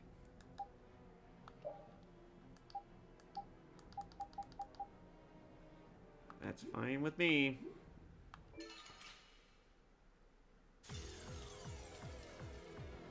All monsters should be killed! Oh man. Unlocked a new skill right off the bat. Let's see. Whoa, this guy's arm is stretchy. What the fuck? He's a weirdo. This guy's a freak. Fucking freak. That's the rule of the hunting blades. I don't care what you think of monsters. I will protect Baul, even if it costs me my life. It's pretty stupid to think anything out of the ordinary is automatically evil. Aiding monsters is punishable by death! Hey, little girl, you're too young to be that stubborn. Shut up! We hunting blades will not back down! So I guess we just gotta fight this out. Don't blame me for what happens. Azure Edge! Let's finish this! There's no way out! Ooh. Inferno Law! All right. Are you serious? I'll blow you away! I mean, if that's how it's gonna be. You're dead! That's enough!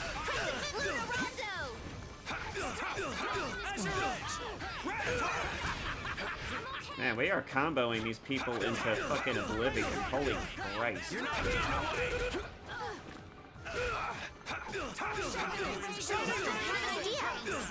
No way!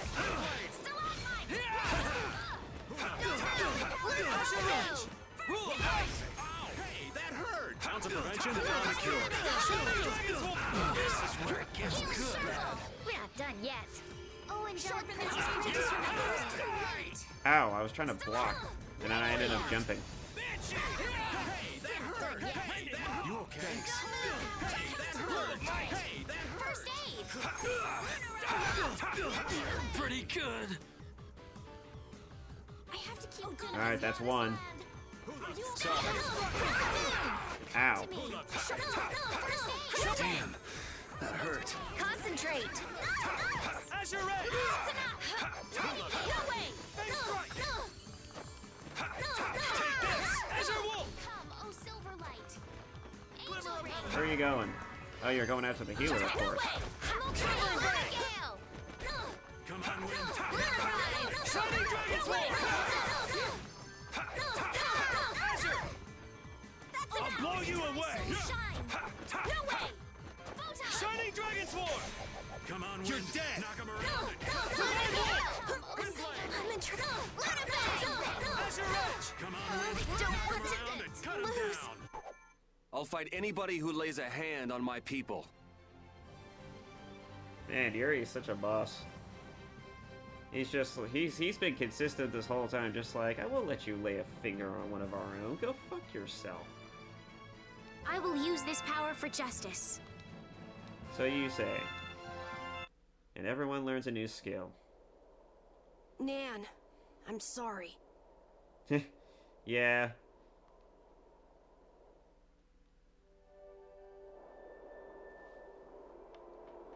So Baul's in there. I would go over around, see what's up there. Kind of wondering if I shouldn't. They're wide open. It doesn't seem fair. Shining Fang! Kind of just want to get to the story, but I'll do that. Ow! Ow! Okay. Velociraptor looking ass. Such grace! Shining Dragon Sword! Come to me. Yeah. First aid, please. Ow!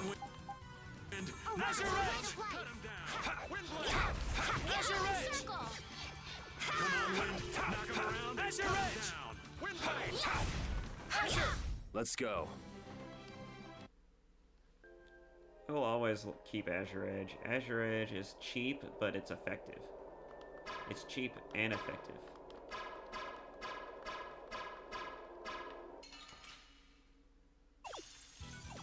This looks easy. Let's just get it over with. Ghost Wolf! Shining Dragon Swarm! Like this? Sever! Shining Dragon Swarm! Azure Edge! Azure! Let's go.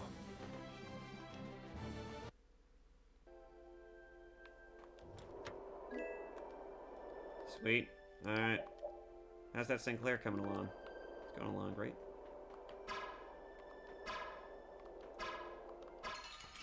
Oh, come on. This'll make good practice. Let's just get it over with. Pardon me. Watch Shining Dragon Swarm! Crescent Moon! Come on, Wind. Knock him around and cut him down. Tight. All right, who's Wonderful! next? Come on, Wind. Knock him around and cut him down.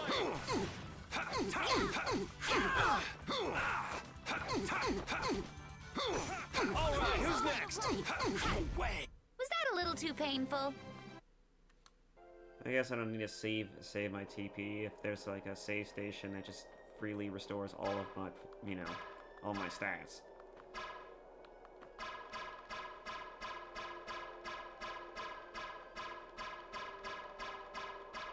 I was about to say, how long do I have to do this?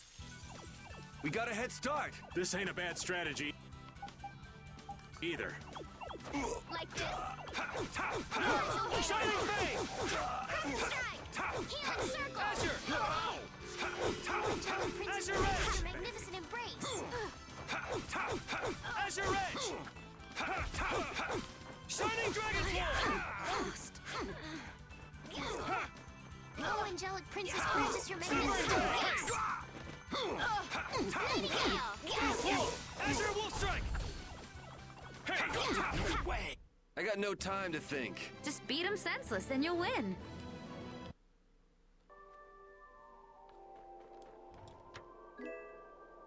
Another feather coat. Well, Patty can use one, so I wonder if Patty needs it.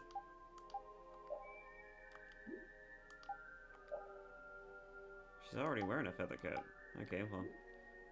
No, she's wearing a silver coat.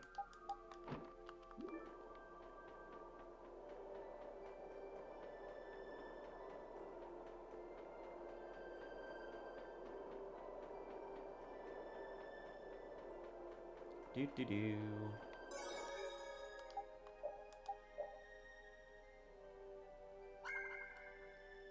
It looks like we're nearing the bottom of this save, of these saves. Man, it's like 100 save slots. What's happening? That is the question. Baul is trying to evolve as an Interlakeia. Oh, he's evolving? It looks like he's suffering.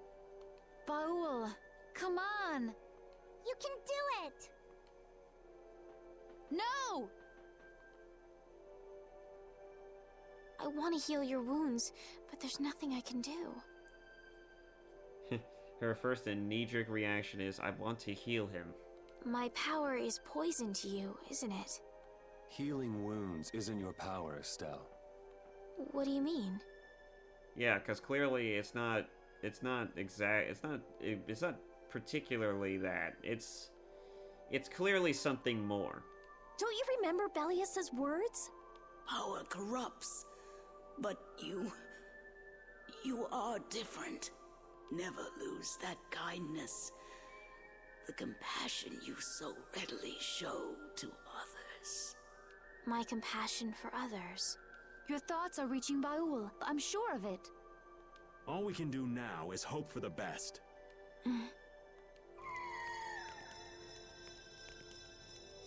Evolution time. Baul evolves into... Well now. Amazing. What happened? I knew you could do it. It turned into a Your partner giant. seems like he's gonna be just fine. It turned into a giant winged monster, didn't it? Yes. Thank you all for helping to protect him. Wait, what does it look like? This is something I couldn't have done alone. You're one of us. Of course we'd help.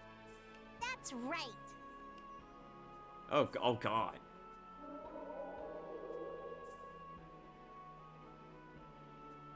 Didn't I Massive. tell you? You got through to him. It's fucking massive. Holy shit. You make it through to Pharaoh as well. I don't know about that one. I feel like Pharaoh is by far the most stubborn of the lot. And there's a reason for it, I'm sure. I could go for a pizza right now. Will you be going to meet him? That's up to Estelle to decide. I'll go. It's been the purpose of my journey, after all. Are you sure? What if you end up getting killed? You know, Rita, you keep bringing that up, and I think we have to keep reaffirming this point, and that's, I doubt she's going to die. Without every last one of us dying first. And I don't think Yuri plans on dying anytime soon. And I'm sure Raven's got some shit that needs to be done. And as far as, Judith is concerned, I don't think he'd kill Judith either. I mean, if she's this buddy-buddy with Entelekea, I'm sure they know each other to some degree. I'm almost certain of that. Even still, I've got to stand firm on this. Yeah, stand firm. You're finally finding your own convictions, aren't you there, Estelle? It's interesting that you're still committed to this particular journey, but I wonder what you're going to do when it's time to address the elephant in the room, which is your connection and your continued affiliation with Yuri, and all of the evils he's committing. I wonder what you will do. It'll be an interesting sight to behold. Ay, ay, ay. Alright. I'm gonna go ahead and just, give this a little shake. I am kind of mixing a drink over here. I would pause the video, but I'm not gonna pause the video. I'd rather just do this real quick. Plus, I got more to record. I have a day to myself, so I'm just gonna do it. It won't be too long before the hunting blades send reinforcements. How about a change in scenery before they show up and spoil the party? There's only one path down from here, though. We're bound to run into them. The skies are wide open above us. Have you lost your mind? Get on. We'll fly as far as the Fiertia. Awesome. We'll fly to places now? We can finish talking once we arrive. We went from submarine to airship. Truly, this game is Final Fantasy VII.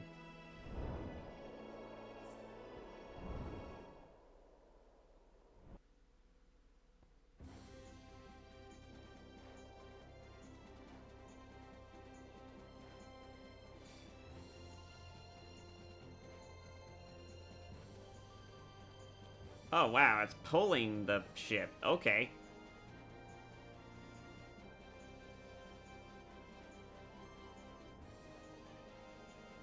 They look kind of janky looking, but awesome. Oh, what the fuck? Judy!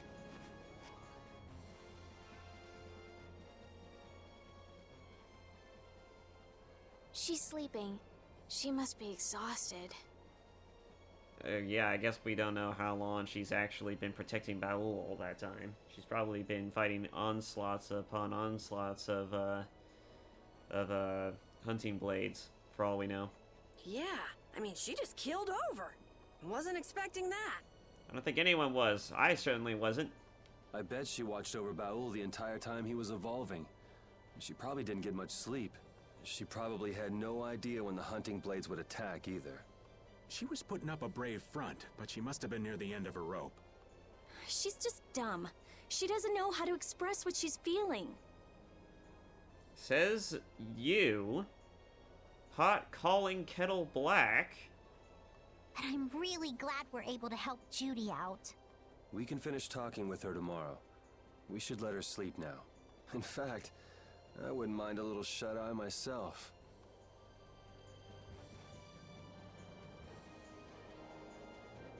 We still haven't heard Judy's side, so we can't say anything, but she sure caused the guild a major headache, breaking Blastias all on her own. There's no getting around that fact, no matter what her reasons. We have to settle this. Man, I hate waiting. Yeah, plus there's also a lot of questions that needs to be answered. And I swear to God, if she continues to play her stupid little mind games, I'm gonna be fucking annoyed. I gotta save best for last. So does an old man past his prime fit into the picture at all? What are you whining about, old man? Why are you past your prime? Moreover, what the fuck do you mean? What Judith was talking about before, Hermes Blastia, was it? Blastia created with techniques that should have been lost in the war are still active. Clearly someone took the techniques and repurposed them. Do you know what this means? Yes, it means that there's someone behind the scenes pulling the strings. Here's my potential idea of a plot twist. What if the Emperor never died? What if the Emperor never actually died and he just pretended to die, and in actuality he's looking to become a god and he's hoping to ascend and become an actual deity, a god among men, by using the Hermes Blastia in order to transcend the realms of human possibility. I mean, I wouldn't be fucking surprised. I wouldn't. I guess someone who survived the war brought either Blastia or those techniques back with him. If that person was still using the Blastia, even though he knew it was harmful to the Earth, someone like that would have to be quite the villain indeed. Yeah, quite the asshole. Old man, don't tell me you... Hey now, yours truly was nothing but an innocent youth on the straight and narrow back then. I wouldn't do something like that even on my worst day. Then why don't you point to us to the possibilities of who could have done it? I mean, if there's so few survivors, you should be able to tell us by just naming them. I was just trying to trick you into giving yourself away. You're a slippery one. What? Son of a... When are you gonna learn some respect for your elders? So you were just having them talking?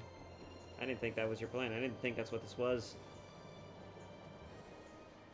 Don't fall overboard. It seemed like natural questions to me, but whatever. Oh, I'll be careful. Yuri, the world sure is big. Yep. Yeah. Even though we're flying this high in the air, we still can't see everything. If the world's this big, I guess it makes sense that there'd be so many things we don't know. It might not make that much of a difference whether I get my memories back or not. Again, does it really matter? Does it actually matter? Are you sure that you shouldn't just accept the fact that your memories are your memories and that what you have now and what you do right in this moment is better than what you did before? Who you were before? Because I know an anime protagonist from a very cheesy light novel / anime series that absolutely does not give a shit and has been making new memories and has been striving to be a better person since losing them. Are you saying you'd be okay with not getting them back? I'm saying that I'm not the only one who feels restless and anxious not knowing the truth. Everyone's worried about something. Even you and Estelle. You think so? Isn't that why everyone's here? Isn't that why Judy came back? And is that why you're here too? I don't want to be alone. You know, you're being pretty honest today. Nobody wants to be alone. I don't want to be alone. Most normal people don't want to be alone. That's not something new or even random. That's just a fact. I'm always honest. Really? Well, maybe you are. She's more honest than fucking Judy is.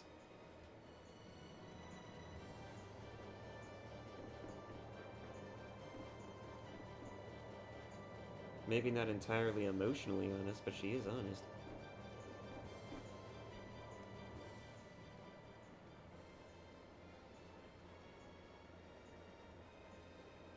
Are you thinking about Judy? Yeah. I'm wondering what we should do about her. It's true that she broke the guild's laws and betrayed us.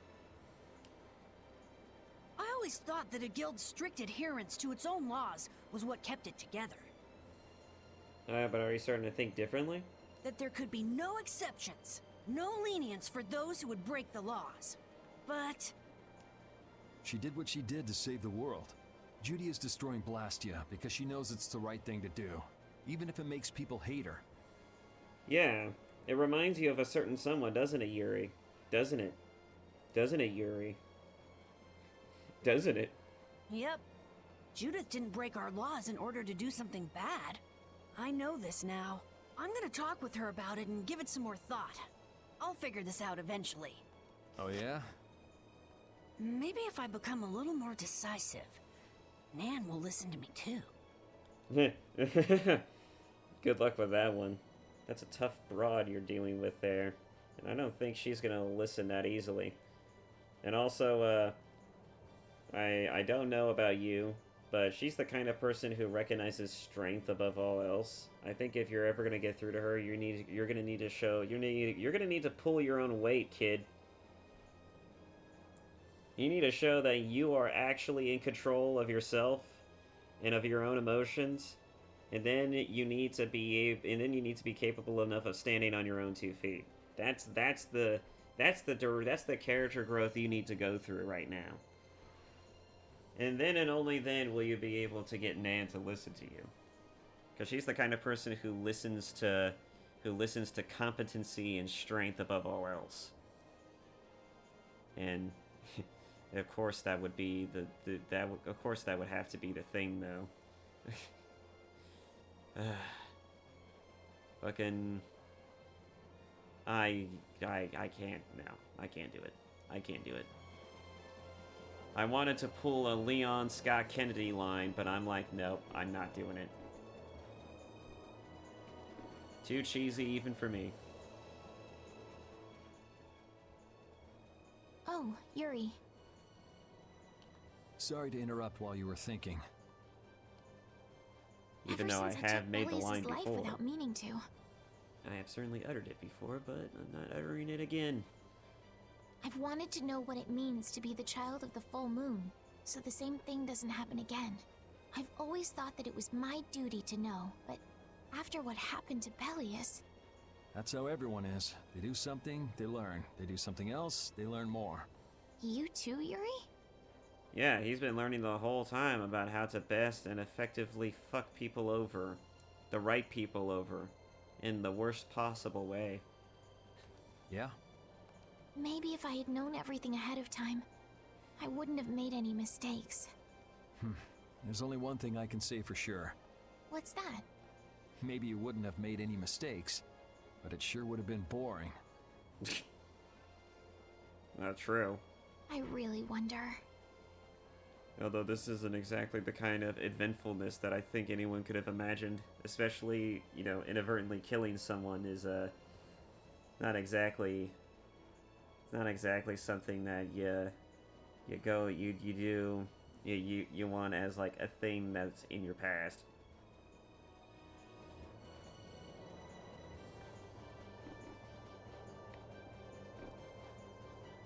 Oh god, we can actually go down here. Oh. I almost forgot you exist. So this is where you've been. Is that the core from the Ceres Blastia that Judy destroyed? That's a very odd looking thing. Yes, it's definitely cut with a different formula than a usual core. Looks sinister. It looks like what she said was true. She said she wasn't too good at lying after all. To discover that the new technique you created was bad for the world, after what must have been years of research. I can't imagine how the person who created the Hermes technique must have felt. Well, what if it had been you? If I found out that it hurt the Earth, I would have to do something about it. But I wouldn't destroy the Blastia like that. And what would you do?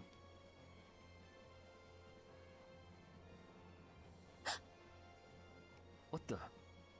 Nothing. If only things weren't so complicated. I could have just blasted her into oblivion and been done with it. Boy, how you wish the world was that black and white.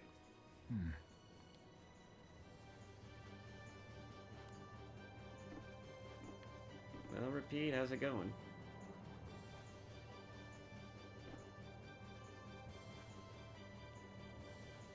Huh?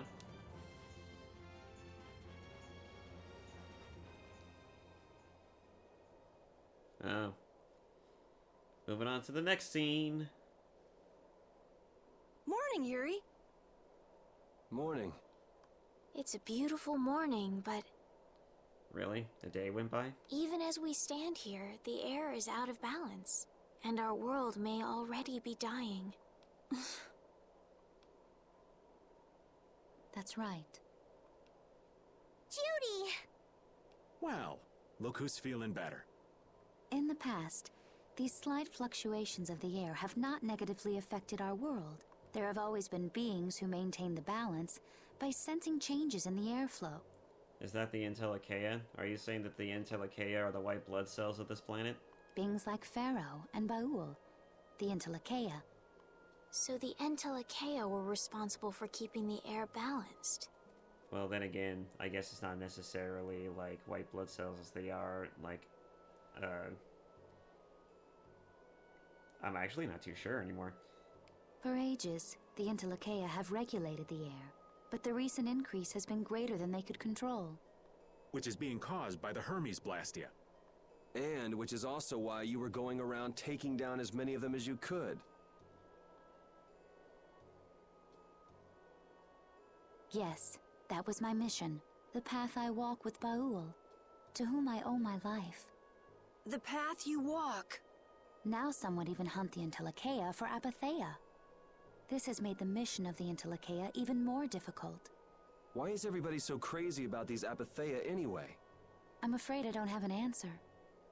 I feel like you're full of bullshit. After everything that's happened, I can't take anything that you say just lying down. You really don't know? Really? Absolutely? Because if I have to find out about this somewhere else, and then it turns out you already knew about this, I'm gonna be fucking annoyed. The air an Entelecheia absorbs becomes condensed within its body over time. When its life is at an end, that condensed air forms a crystal, an Apatheia. That's all I know. I imagine Pharaoh could shed more light on the subject, though. So Apatheia are crystals of concentrated air. If that's true and the energy could be extracted from the Apatheia, it would be a source of overwhelming power, I'm sure. Could we really do that? I don't know. But if that's possible, there must be tons of guys who want those things. I bet somebody wants to use these things for the wrong reasons. Yeah. In the Empire, where all the bad things are. Why didn't you just tell us all this from the beginning? Seriously, we could have avoided all this trouble if you'd just talked to us. Am I wrong? Even if you had known, there are things not even you could have prevented. Meaning? What do you mean? I showed up at Heliord because Baul had sensed a disturbance in the air. Where there was a disturbance, there was sure to be a Hermes Blastia. But what I found there was not a Blastia, it was a person.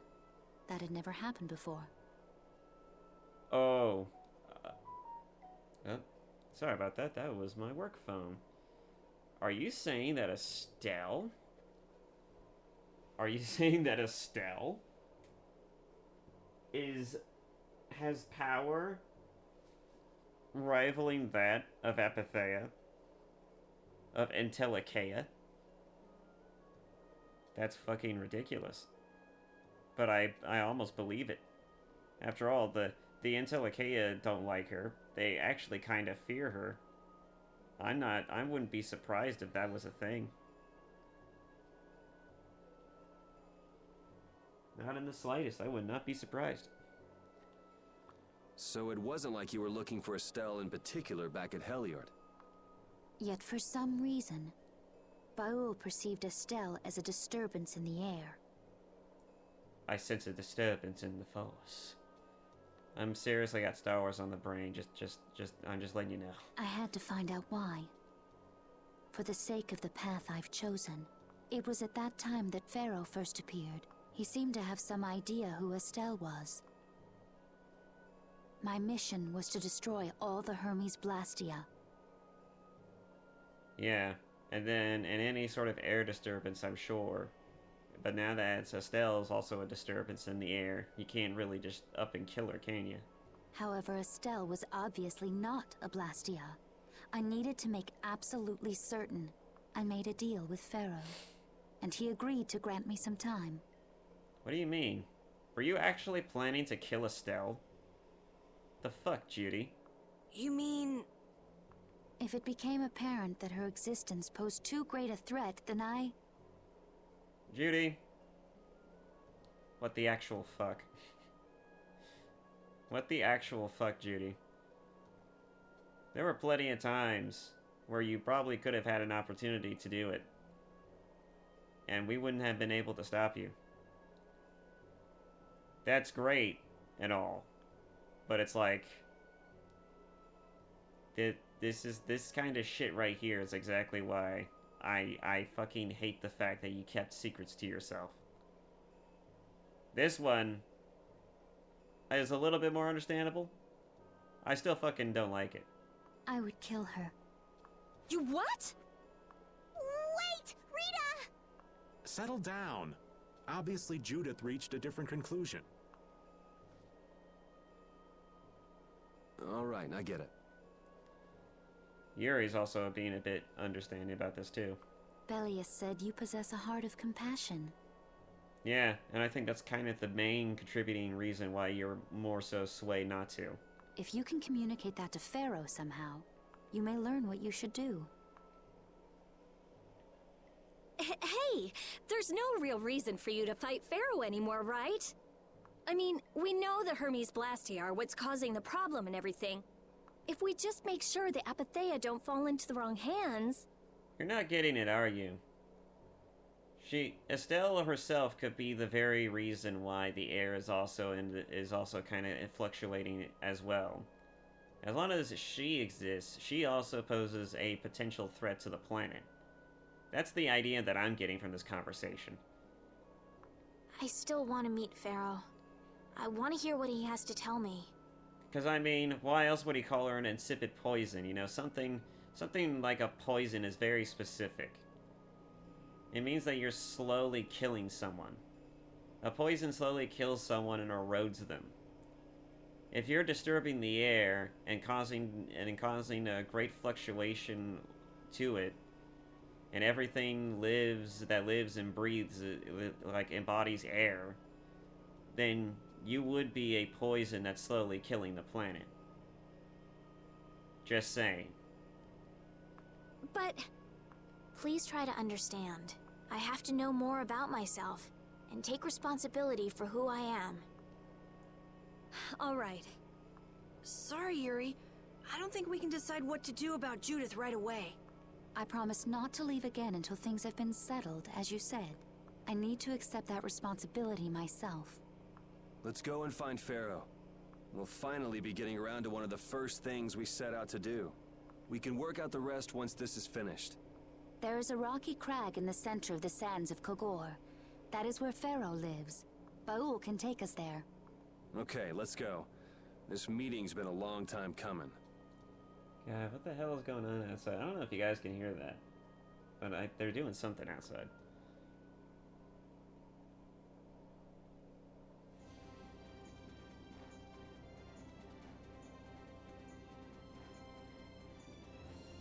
Maybe they're mowing the lawn I can or communicate with Baul, but there are still a few things you should know. Like what? Baul can only land on the ground in wide, open spaces. Okay, I kind of figured that. So you won't be able to dismount on steep mountain ranges or in narrow canyons. Can't he land on water? Water's no good either. What? Really? He looks like he'd be a good swimmer. Can't he just drop the ship on water, though? Yeah, he'd sink like a rock. Huh. Who knew? But that's why we have a ship, right? Right. If you'd like to get down onto the ocean, let me know. Baul will set our ship down there for us. Okay, but what should we do when we want to fly again? Use Baul's horn to call him to you. Bowels. That's all there is to it? Every Intellicaea has a special region in its brain that can be used for communication with a special power Critians possess. Huh. So we can get a hold of him by using that. Right. You Critians certainly are full of surprises. Press the left stick to call Baul on the world map. Controlling Baul. Okay. Flying areas permitted. Turn camera clockwise, counterclockwise. Forward, back.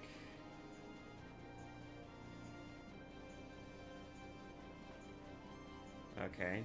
I don't know why forward back is necessary. Like, what is that even supposed to mean? If we could just move with the left stick.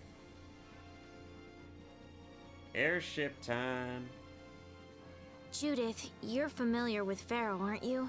Is he really as scary as he seems? Well, let's see. Sometimes he's logical, sometimes he's emotional. He can be really scary or really kind. All right, that didn't help very much.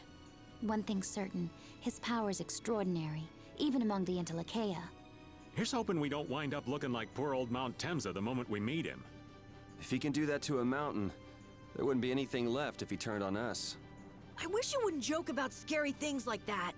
Why should we get scared before we even get there? Especially if he's that strong. Wish I could take it as lightly as you and Yuri.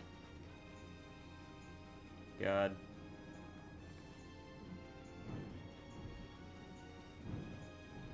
Alright, so the right stick could just do the same damn thing.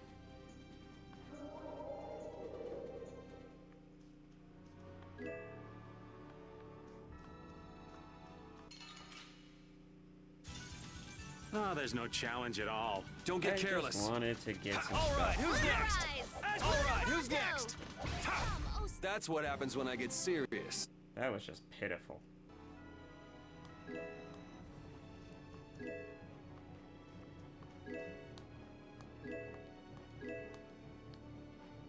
I never imagined you'd be able to speak with the Intellicaea. Well, I use a Critian technique to do it. Wait, do I detect a little jealousy? Maybe. Right, Rapide? Yuri, you want to talk to Rapide? I think the two of you understand each other well enough already. I got him pretty well figured out, but I don't know if he understands me. I think he feels the same way.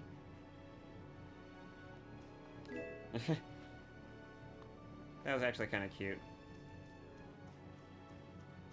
That was actually kind of cute. Alright.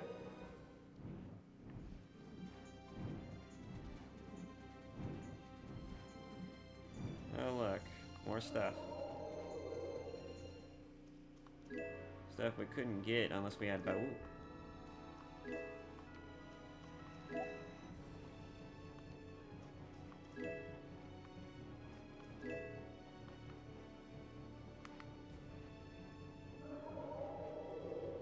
Man, this code makes collecting resources that much easier.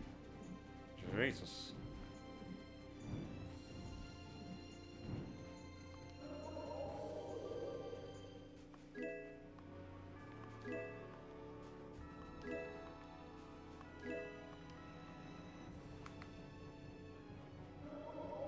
Actually, you know, the funny part is that I actually forgot where we're supposed to go now. I got so distracted by the fact that we're flying now that I forgot where I'm supposed to go.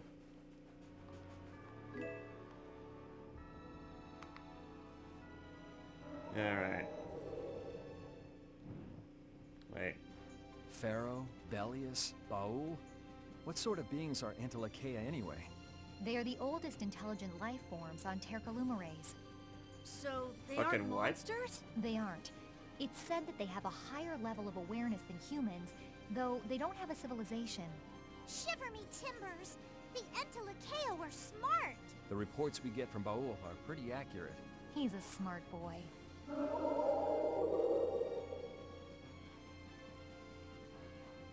I feel like there's an interesting relationship between her and Baul, but yeah. I mean, of course there is, but I mean, like, Not too sure exactly what to make of anything that's going on right now. Anyways, so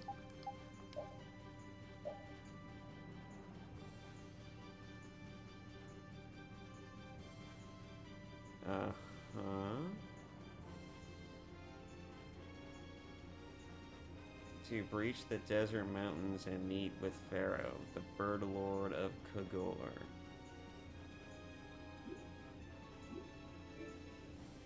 Where is he, though?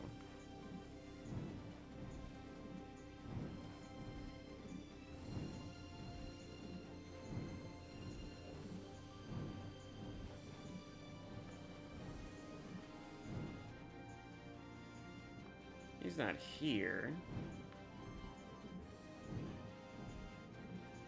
Let's see, because the mountains are here.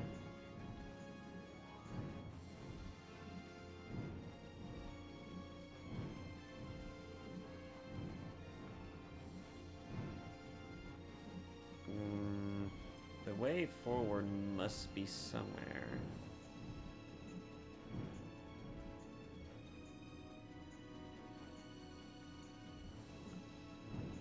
This is different. Different place. This doesn't help us.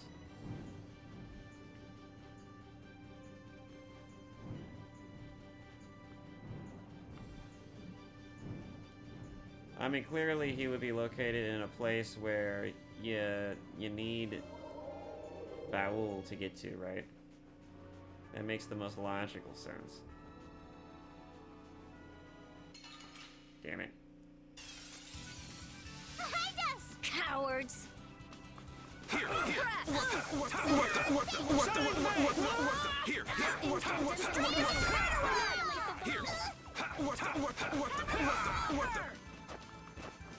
All right, who's next? Here. Which blocks our future?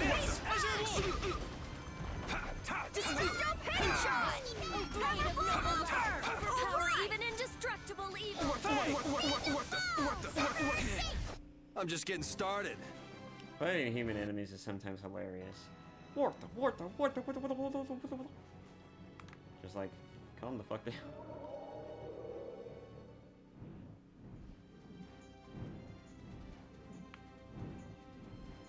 Okay, so I don't know where the hell we're supposed to go.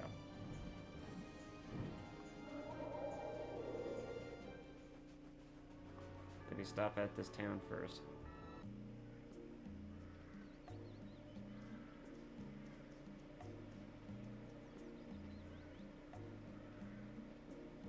Build up some resources.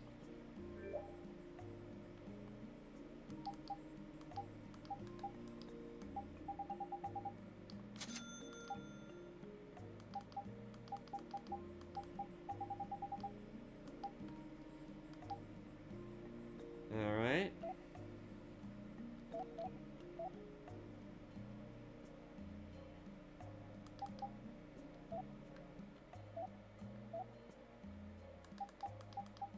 It's only modestly better.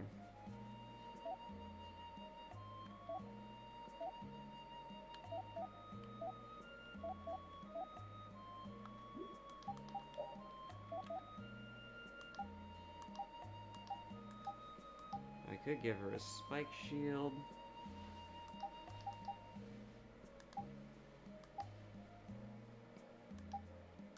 My man Yuri's been needing a new glove for a while now.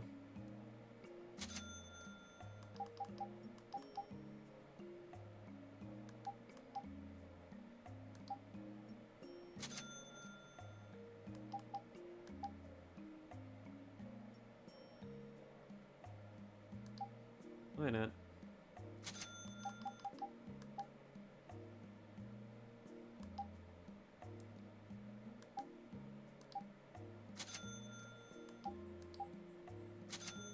Let's get everybody's stuff sorted out. I need to focus more on armor here. I feel like we need more armor than we do anything else.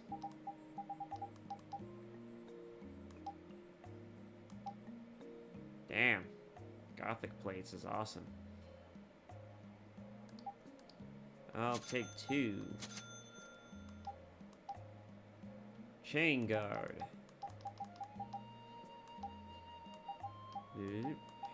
Nothing else? Silver coat. Mermaid cloak? Damn. Gothic dress. Gothic Lolita. Of course, only she would be able to wear these. I don't have any Hyperionian coral, I guess. However the fuck you say that. Alright.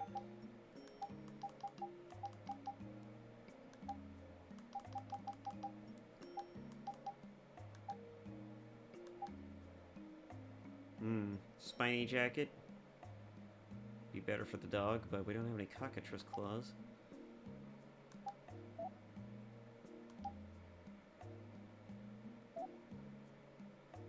Change the control of the character during battle by opening the menu. Interesting. RT sphere. Art sphere. A mysterious sphere that improves your decision-making skills, allows you to assign another set of arts. Oh, I can... oh, interesting. And increases my ability to use arts. Huh. Like a second... like a second... combo slot, I guess. I don't know. Their simplicity adds to their appeal. Sometimes subtlety is more beautiful. Doesn't really do anything. Oh, I see. It's just accessories.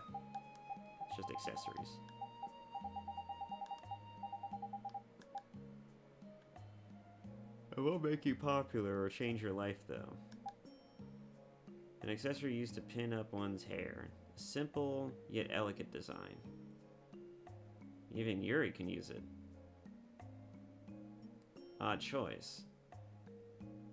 My curiosity's piqued.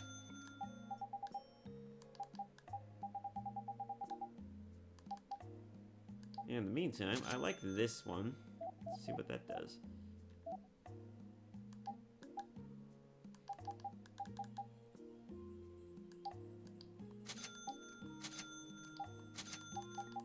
Forge some of those for now.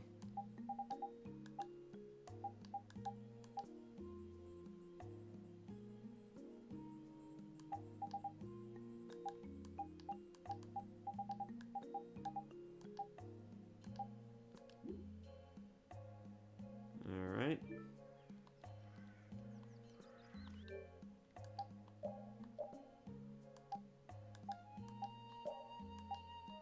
There we go.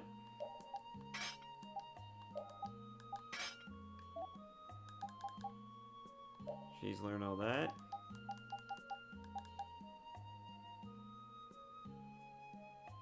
She's good.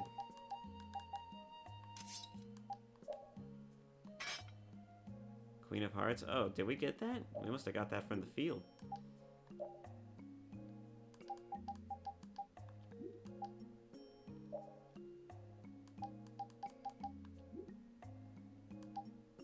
So I already got a thing at Gothic Guard.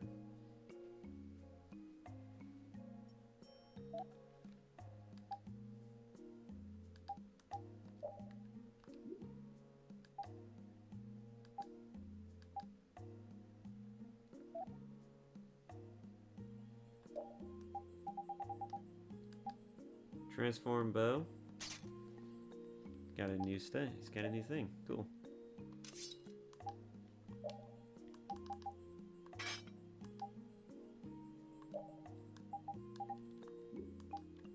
All right. Grim Cardian. Still working on that one. Still got it. Still using that one. All right.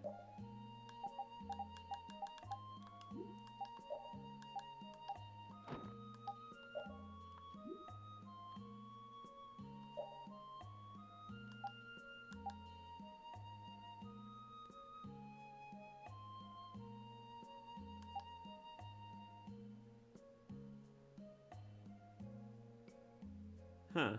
That could be useful for you. Since you're a wizard. You're a wizard, Harry.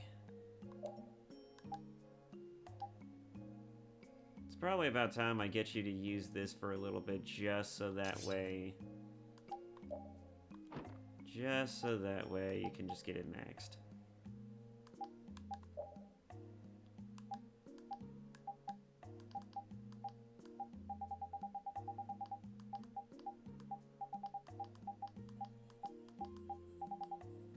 Okay.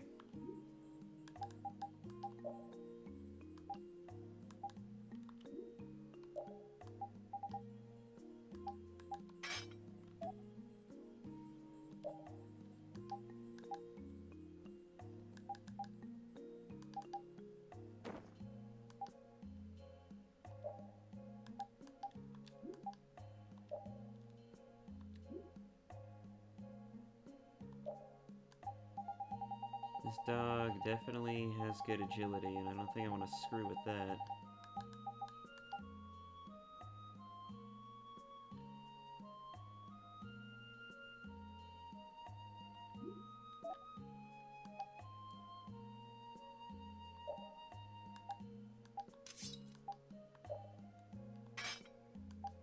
Oh, guess you already had this gun. It's a good thing I didn't forge it, I don't think.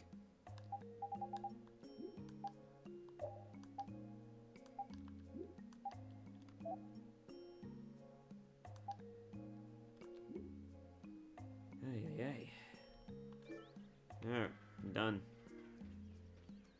Gotta take the time to do it every once in a while.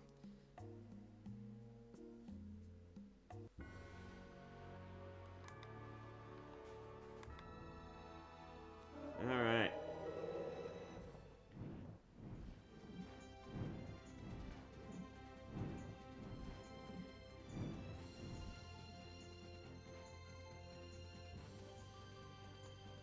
Wait a minute. Oh, this is where we need to go.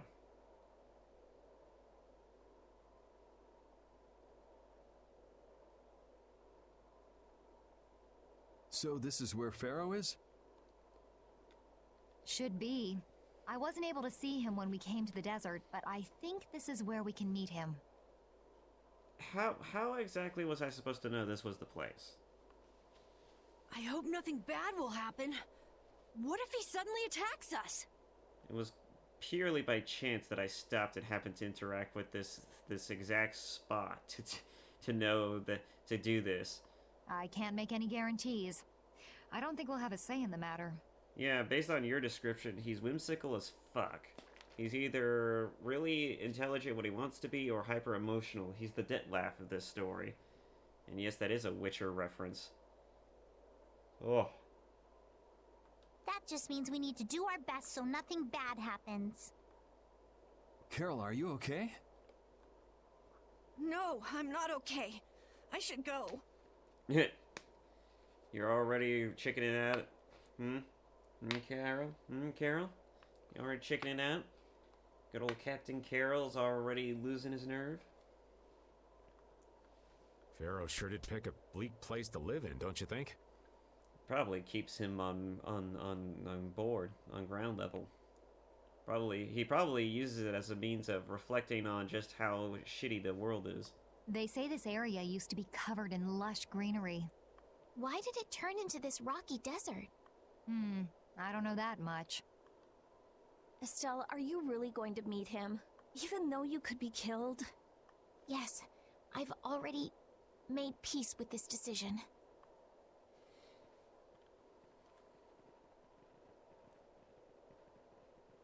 I mean, we're gonna be there to protect Rita, you. You've been acting a little funny ever since hearing Judy's story on the ship. She's always been acting funny, especially when it comes to Estelle. This is nothing new. Do you have a problem with meeting Pharaoh? I just think it'll be hard on her to hear what he has to say. That's not your problem. It's also not your business. I don't know how to put this as delicately as possible because it's fucking it's great that you actually give a shit. And it's a really, really nice gesture, especially coming from someone as prickly as you, but god damn it, woman, this is not your decision. And this is also not your responsibility. You're not her keeper either. Last time I checked, you didn't give birth to her either, so you need to just knock it the hell off. You need to just stop, center yourself, and just let it go. But it's too late to turn back now. Yeah, especially since we're fucking here. You think we're gonna turn back after all that? No. We've come this far after all. No shit.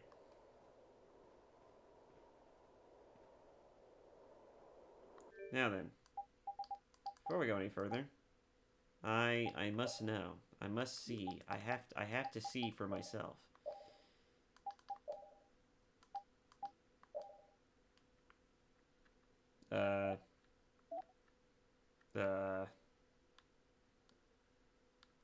What the hell did I do?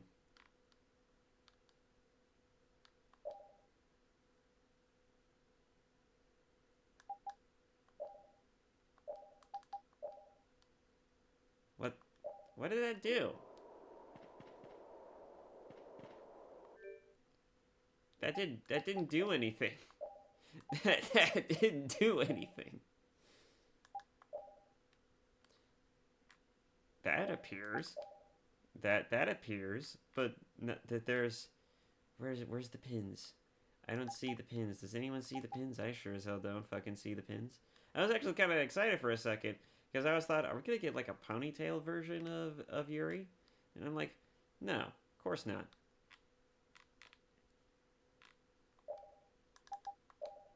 Of course the game wouldn't give me that. That would be too kind of the game to give me that.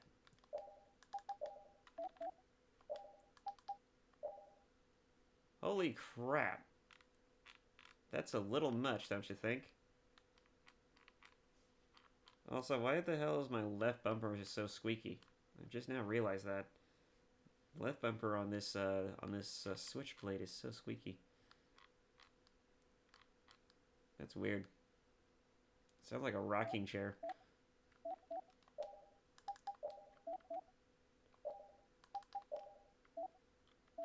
We saw how gaudy those pins are on her, but on Yuri, you can't even tell shit.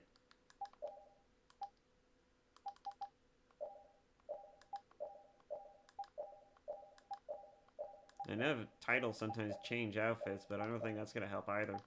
Alright, screw it. Done.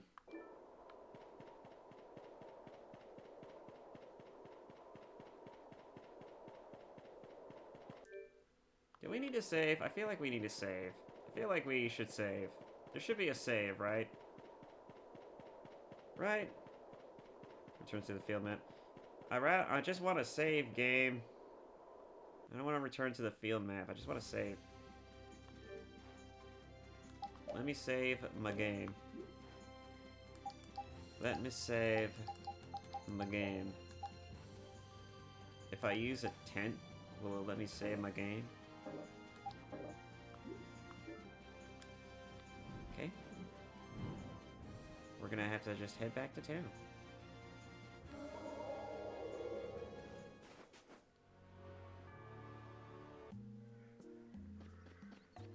I mean, clearly if I was gonna go into a boss battle, right, they would have a save, right? But I can't take that chance. I see, so the chief and the others left town this morning. I'm not sure if they left the town, but they did spend the night here last night. And I'm fairly sure that their leader was your chief. I see. Mister, who was that man just now? Oh, he said something about being a member of a guild called the Hunting Blades, I believe. Seems he got separated from the rest of his guild, though. Did Nan stay here last night? Nan? Chill out, Carol. You can't expect him to know that. Sir, members of that guild were staying in this inn, correct? Yeah, they were here until early this morning. Was there a girl with brown hair traveling with them? Actually, I seem to remember someone like that. Yes, she looked like she'd been injured somehow. That must be her wounds from fighting with us. Oh no. You don't know that for sure. Those guys get into fights all the time. Hey Yuri, you think we might be here for the night? Looks like the kid's a mess. Some relaxing be good for his nerves. You sure it's not just that you're tired and want to rest? Well, there is that too. Stay at the inn? Are we gonna get a Carol and Nan moment? Why not? Good idea, let's get some rest. Well, you said it. Nan. Why is there a fucking pit of quicksand just right there? Can't sleep, huh? Man, this game's been dialogue heavy so far. Why is it just silent now? Judith, why are you up? It's late. I was just watching the moon. The moon? You're worried for that girl? Yeah. You're a nice kid, Carol. I think you mean a simp. I think you mean he's a simp. I've been in so many different guilds, but I ended up doing a cruddy job in all of them and quitting. So all the guilds just gave up on me.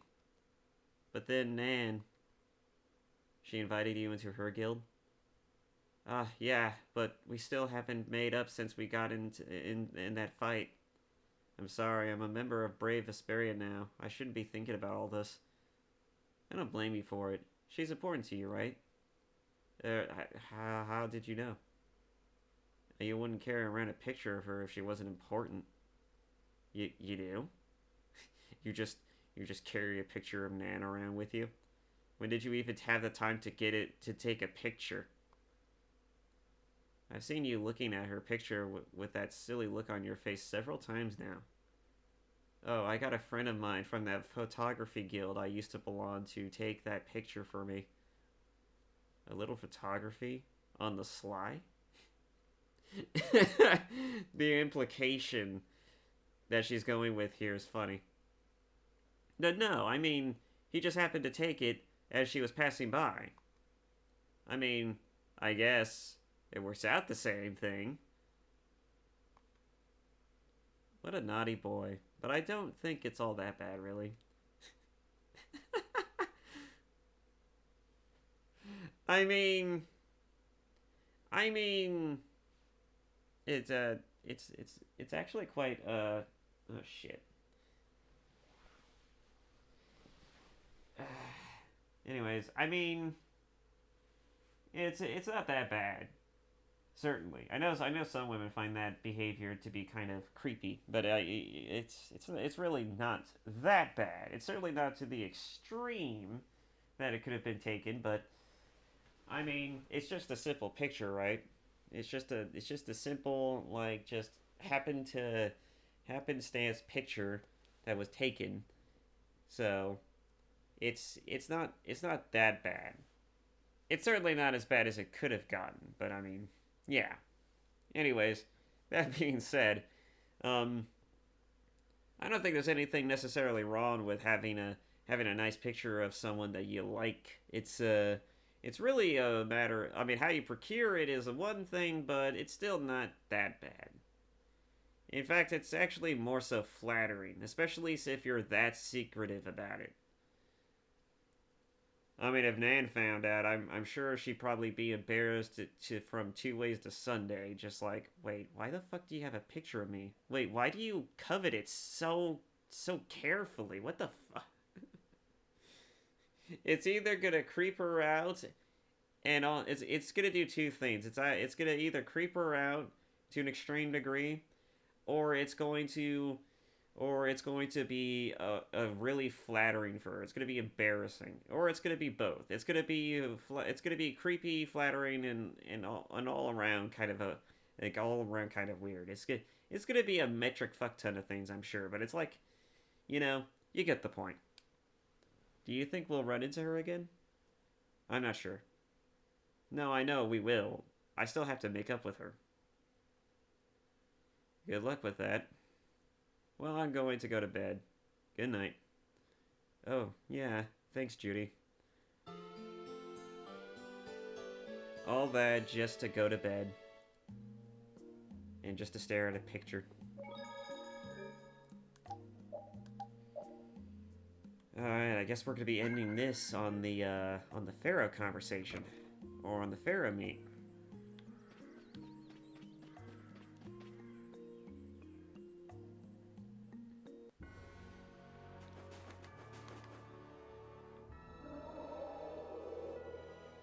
Well, that was a pleasant little diversion from the main story for a moment. So now let's get back to the task at hand. And meet Pharaoh, for fuck's sake. It's been a long time coming. Well, he doesn't seem to be here. Maybe he's off somewhere taking a nap. That's... Pharaoh, you are here, aren't you? There he is. You need to stop freaking out over every little thing. Insipid poison, you appear before me at last. So you are here. Is that how you greet all your guests, Pharaoh? By calling them names? For what reason have you come to me? Surely you are aware that I could end your existence with a mere thought. I think we all are very aware of that, but we have reasons for being here. You talk pretty big, don't you? Well, if you really want to fight, I'd hate to disappoint you. Yuri, no! Everyone, please wait! Estelle! I mean, we did here to have a conversation, not to start fights or anything, but you know, but I guess everyone kind of lost the plot as soon as name calling came into play. Pharaoh, please hear what I have to say. Does death hold no fear for you, little one? For you gaze now into the mouth of death itself. I think you need to get over yourself, Pharaoh, and just shut the fuck up and listen. I am afraid, but I'm even more afraid of dying without knowing who I really am. Belius told me I needed to meet you to learn about my destiny. I have to know just what that destiny is. I understand that I am a threat to the Entelekea, but you said that I am a poison to this world. What is this power I have? Just who is the child of the full moon? If it is true that my existence cannot be tolerated, then it's okay if I have to die. But I at least deserve to know why it is I have to die. She makes a good point. It's a valid argument. But even so, we're not gonna just let you fucking die. I'm sorry to tell you this. It's not gonna happen. It's not gonna happen. You're too good for this world. Please tell me. I beg of you. There was a time when this was a verdant land, sheltered by the blessing of an air crene. Okay. So there was an air crene here. It's story time, fellas. But what happened? Why did it change? Likely it had something to do with the child of the full moon, right? What you see are the results of too much air and its aftermath. As to why the air ran rampant, the answer lies with the poison brought by the child of the full moon. Huh? The power of the child of the full moon stimulates the air crene more than any Blastia. Huh? Blastia convert air into energy by way of a formula. So if Estelle can use her healing arts without the aid of any Blastia, she must possess a formula in her very being that lets her convert air into energy. Judith was searching for Blastia that used a particular kind of formula. So, this special formula Estelle has must also consume massive amounts of air. In other words, she's just a giant Hermes Blastia. Which causes the air crene to become more active and pump out more air than they should. I had hoped my hypothesis would have been wrong. Then, It is as she has said. With each use of her power, the child of the full moon uses far more air than the Blastia. In so doing, the imbalance of air in this world is furthered. For the planet, such an existence can only be called a poison. But she does so much good with her power. And on top of that, if the problem is just her using her power, then the answer is obvious. She just needs to stop using her power. She just needs to look for different ways to utilize, okay, look. she's already going on a character journey to see the world and know more about the world. So one of those things should also be teaching her how to better heal people and mend people's wounds that don't require the use of magic. And also maybe just give her an actual Blastia instead of, you know, having her rely on her own power. That might actually work to much of a lesser effect too. So you just wipe it out then? Little quick to judge, aren't you, Pharaoh? Says the man who's also playing judge, jury, and executioner. This problem concerns the entire planet, and she is its cause. To do nothing would be unparalleled folly. If the problem's with Estelle, then it's for us to solve. That's right. We can't let anyone else handle it. The gravity of this situation is beyond your grasp.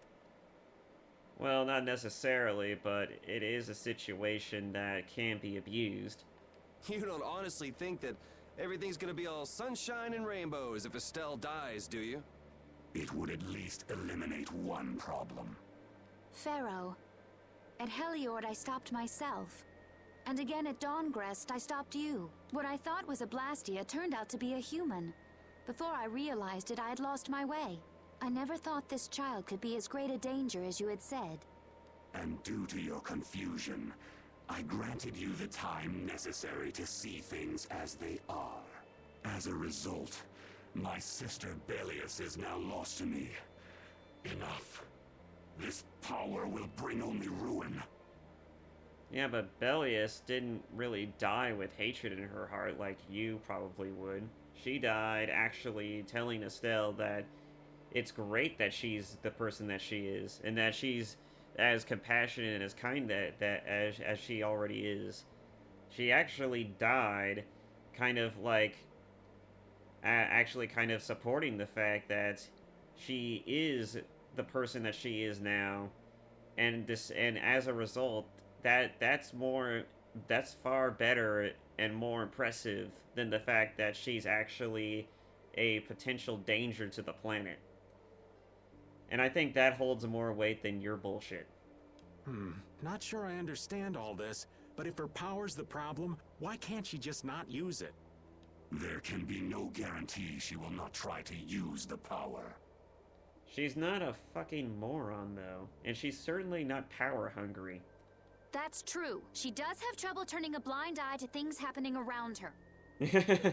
Well, you do have a point, but, I mean, that just means we have to make it so that she actually has the ability to help people without the use of her abilities. Again, teaching her how to use medicine. Someday she will surely use her power to help someone.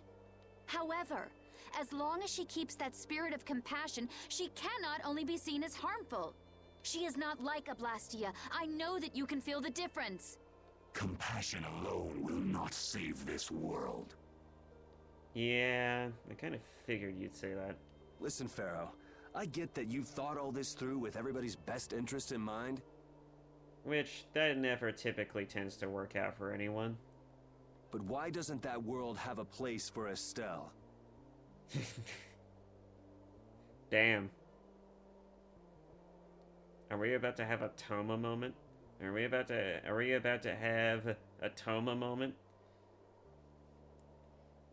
Where he's about to give a line on the same levels of, after all, there's only one of you in this world type of moment?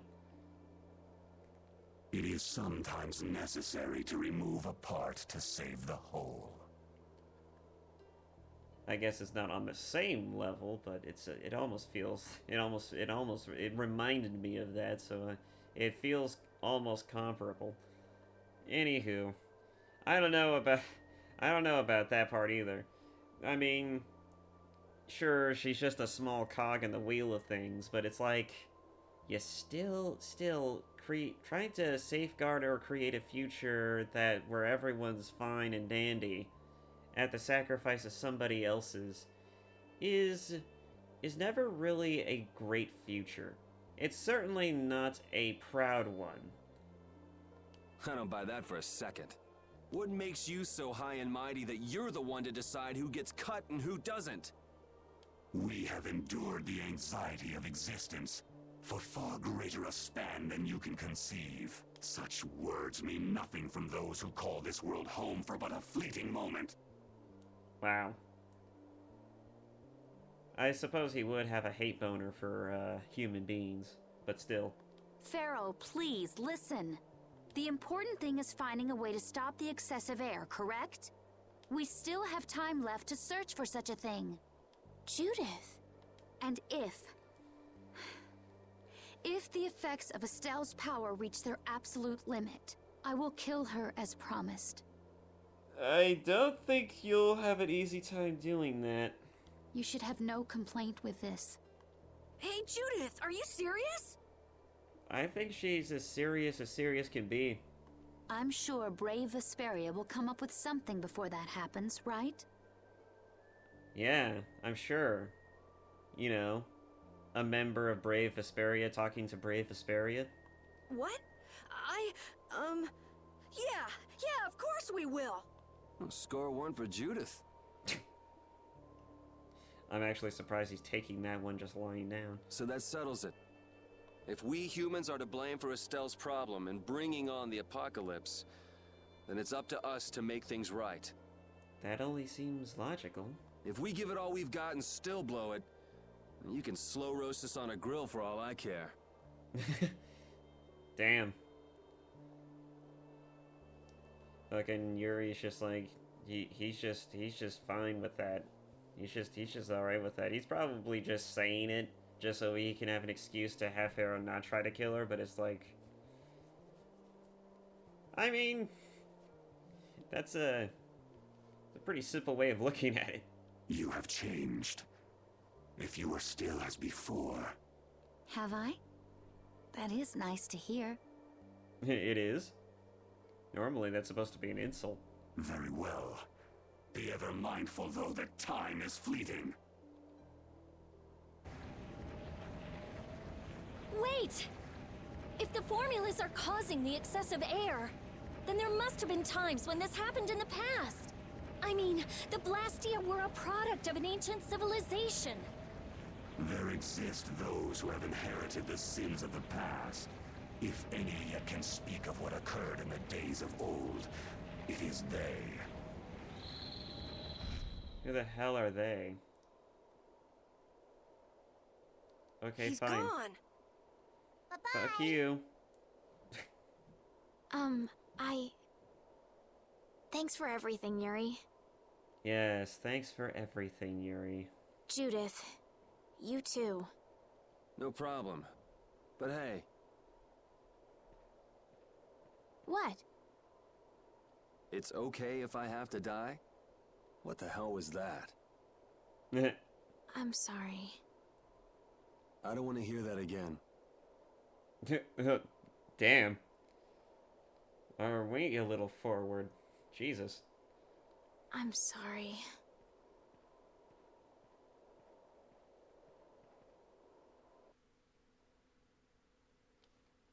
Man, I was really worried there for a while. It's alright if I have to die. He took an offense to that one. He was accosted by that one. Just like, Jesus. But yeah, that makes sense.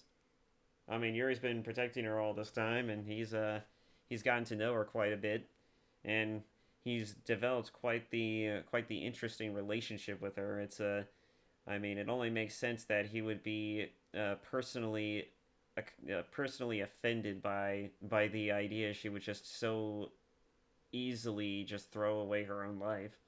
We were pretty lucky that bruiser was in a mood for conversation. Poor Raven's heart can't handle that sort of stuff anymore. You're pretty gutless for an old man. I mean, he's just putting on airs, but he is kind of a weird one. Jeez, Patty, you've really got nerves of steel. If he really wanted to kill Estelle, he'd have attacked us immediately. That is true. Could have just skipped the chit-chat right from the get-go and just straight up killed us, but he didn't do that. And that's what I can't figure out. I imagine Pharaoh was conflicted as well. He hid himself from us in the desert to see just what we were made of. Huh. Maybe he wasn't as bad as we thought after all. You might be right. I get the feeling he'd do whatever's necessary when push comes to shove. Well, yeah. He's inconsistent as hell. I mean, he functions on whims here. He could just up and decide to kill Estelle whenever he wants to. Because he plays on both an emotional playing field as well as a reasonable one. That sounds like you. Maybe. But what are we gonna do, Yuri? You heard what he said. We're going to fix the problems the air's causing, and that's all. That's easier said than done. We're pretty much at square one, you know. Mm-hmm. And no one wants to be at square one. There's no doubt that the formulas are related somehow to the air getting used up. We need to find out about the ancient Blastia, and if they went berserk or not. I'm sure they did. I'm pretty sure an ancient civilization that isn't here anymore is likely the result of a specific reason. And, you know, Blastia and the air going berserk might be a good factor of that. If we had that kind of information, it might give us a clue. Ask those who have inherited the sins of the past about the days of old. Yeah, who the fuck are they? Thanks, Pharaoh. Or at least that's what Pharaoh said. The Critia were the ones to invent the Blastia. In other words, we need to ask a Critian who is still familiar with the old stories. Ah, so it's an old Critian civilization. Well, actually, that kind of would make sense, wouldn't it? Yeah, the Critia are often credited as the inventors of the Blastia. They may be credited, but that doesn't mean shit. Especially to the Empire. There isn't much left of the Critian city of Temza, though. And there certainly isn't a whole lot left of Critians. I mean, have we ever seen a Critian settlement? It'd be a lot easier if there were more cities. The hidden city of Miorzo. Of what? It is far older than Temza, and the birthplace of the Critia. Oh. So there is a city. You just never bothered to mention this. Or maybe everyone already knew, but they just never bothered to mention this. I don't know. The first Blastia also originated there. Okay, so now this is starting to sound more and more biblical. Sounds like we should probably go there then. Really? Well, what do you know? You wouldn't happen to know where this Miorzo might be, would you, darling? Of course, nobody knows. I mean, that makes sense. If the last Critian civilization did exist, they probably wouldn't want other people to know of it. Especially not humans. I wouldn't be surprised if Critians and humans had went to war in the past too, on top of the Intellicaea. Human beings are pretty petty. I've heard that name somewhere. There was a Critian in Aspio. I'm sure they mentioned something about it. Do you think that person might still be there? Well, there's no harm in checking it out. Judith, are you coming with us? I should. We still have the issue of the guild to straighten out. So, to Aspio then. A Critian in Aspio knows about it? And we remember hearing this before? All that stuff about the balance of the world is pretty hard to take in. Yeah. I hadn't even been outside the capital until just a while ago myself. And now we're here talking about the fate of the world. You never know what life will bring you. But isn't that what makes it interesting? I don't think we can afford to be that relaxed anymore. Estelle doesn't have much time left. What's the harm? It's not as if acting all serious is gonna solve anything. Besides, Estelle will notice if we look all worried. Well, maybe so, but... We won't forget what Pharaoh said. Relax. I know, it's just... Estelle's got it the worst. If we get too down about this, we won't be much help to her. Yep. And of course Rita would be worried. Of course, all of the dudes are like, yeah, we know what the plan of action here is. All we have to do is just follow through on it. Meanwhile, Rita is just over here just having a fucking, having a bit of a confused and likely perturbed by everything that she's heard. As well as the significance of what it all represents. And it's just like, yeah, you would get, lost in that shit, wouldn't you?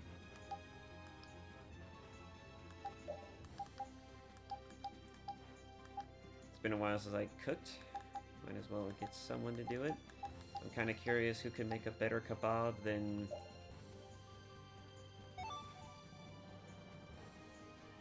Alright, so she can make a good kebab then. I think Yuri and her make pretty good kebabs, if memory serves.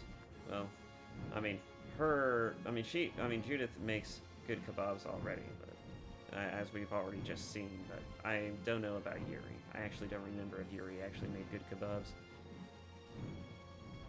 Doesn't matter, I guess. Like a random cave over here. Or some kind of monument. I don't think I'm gonna stay. I don't think I'm gonna stay here. Alright. Anyways, moving on. So let's go ahead and head to a town nearby. Well, no, actually, let's just head to Aspio. That'll make this so much simpler. Better to head to Aspio.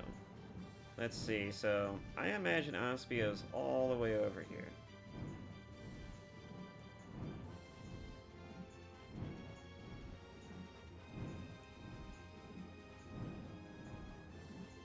I remember Aspio was pretty early on in our journey.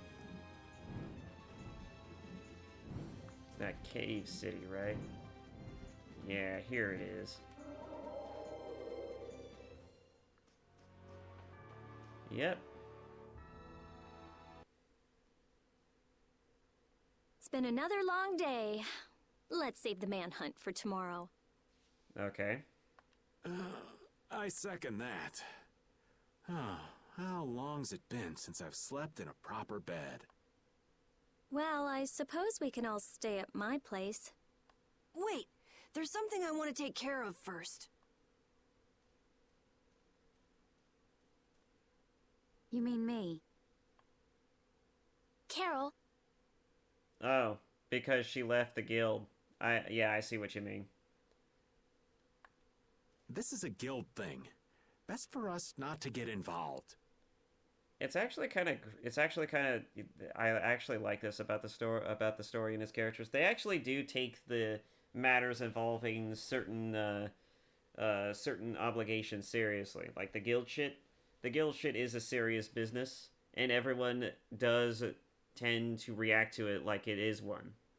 I actually like that. The consistency of the significance and importance of guilds is always front and center.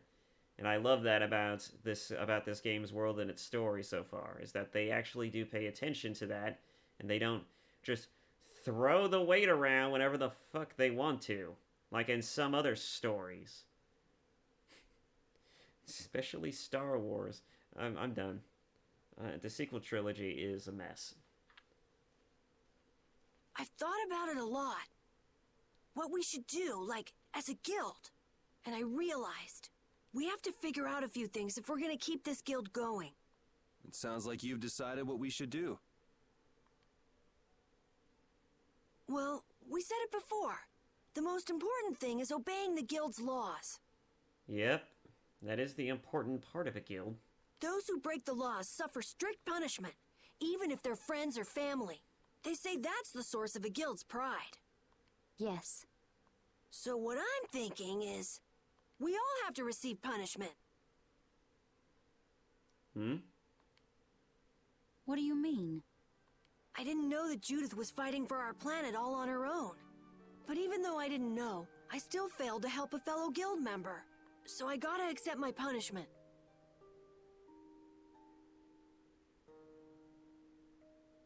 That's actually a pretty nuanced approach to this, Carol. I'm actually kind of shocked and proud all at the same time. You're actually starting to grow into your own here.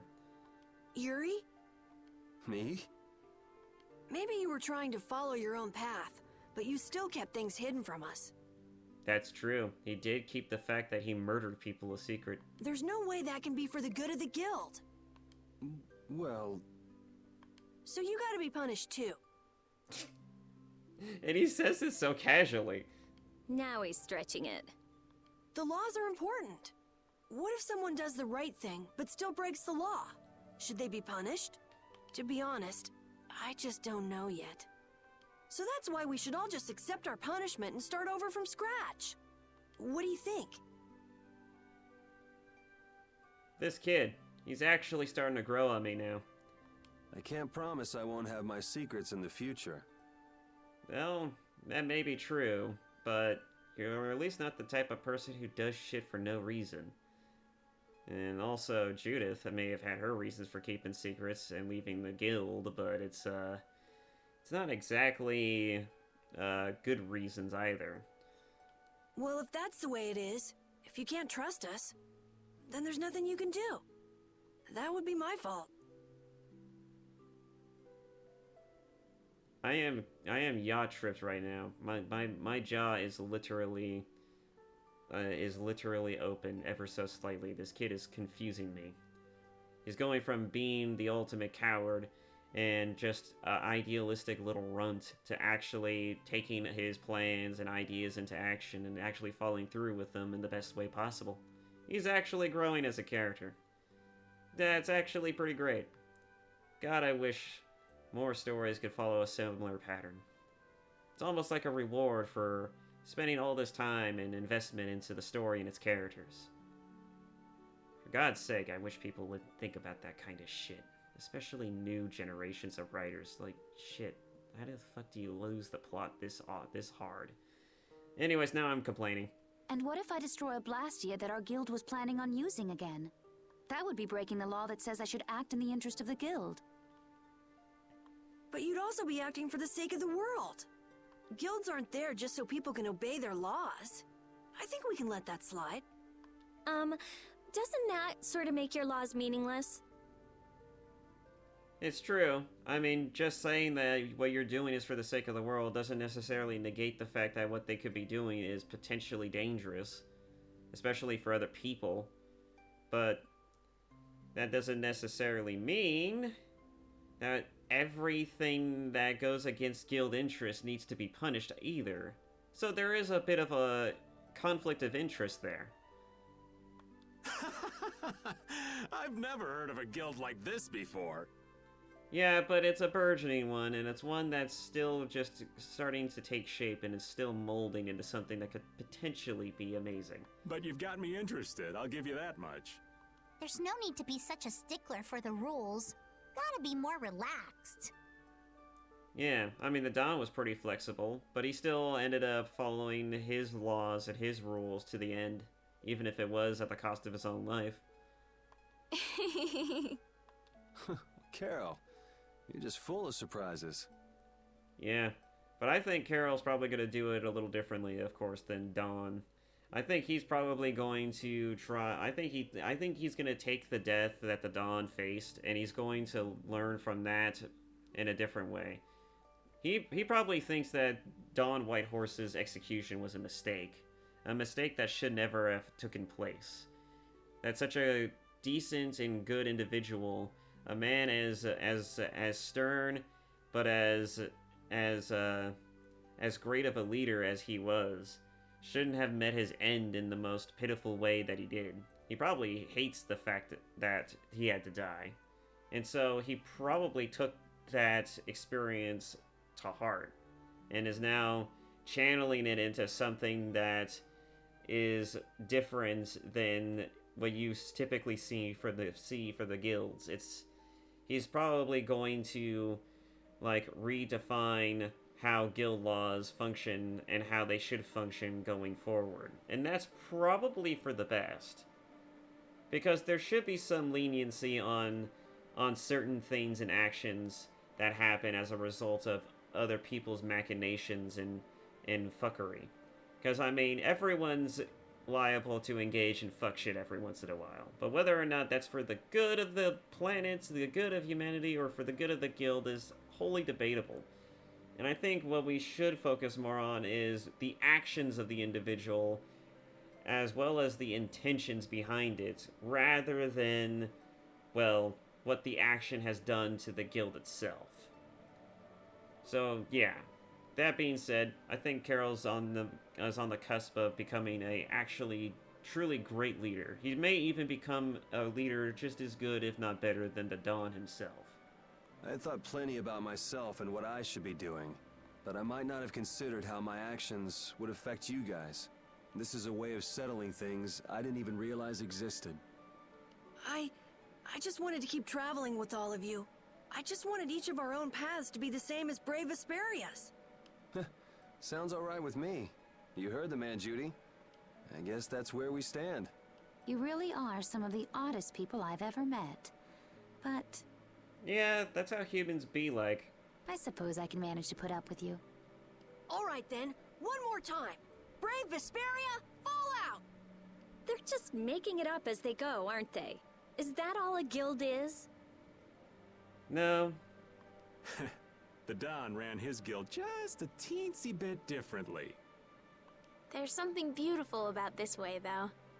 Brave Vesperia sure is nice. Do you want to join too, Patty? Can't right now. Oh yeah. You still have to get your memory back. So, what about the punishment? Oh yeah, I almost forgot. Looks like you guys are on Critian researcher detail.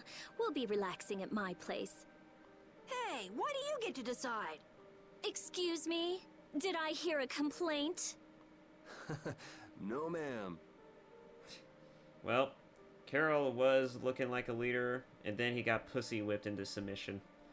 Well, I guess the more things change, the more they tend to stay the same. Poor Carol, man. He gets a nice moment, and then this shit happens. And then you remember that, oh yeah, he's still a fucking simp. No.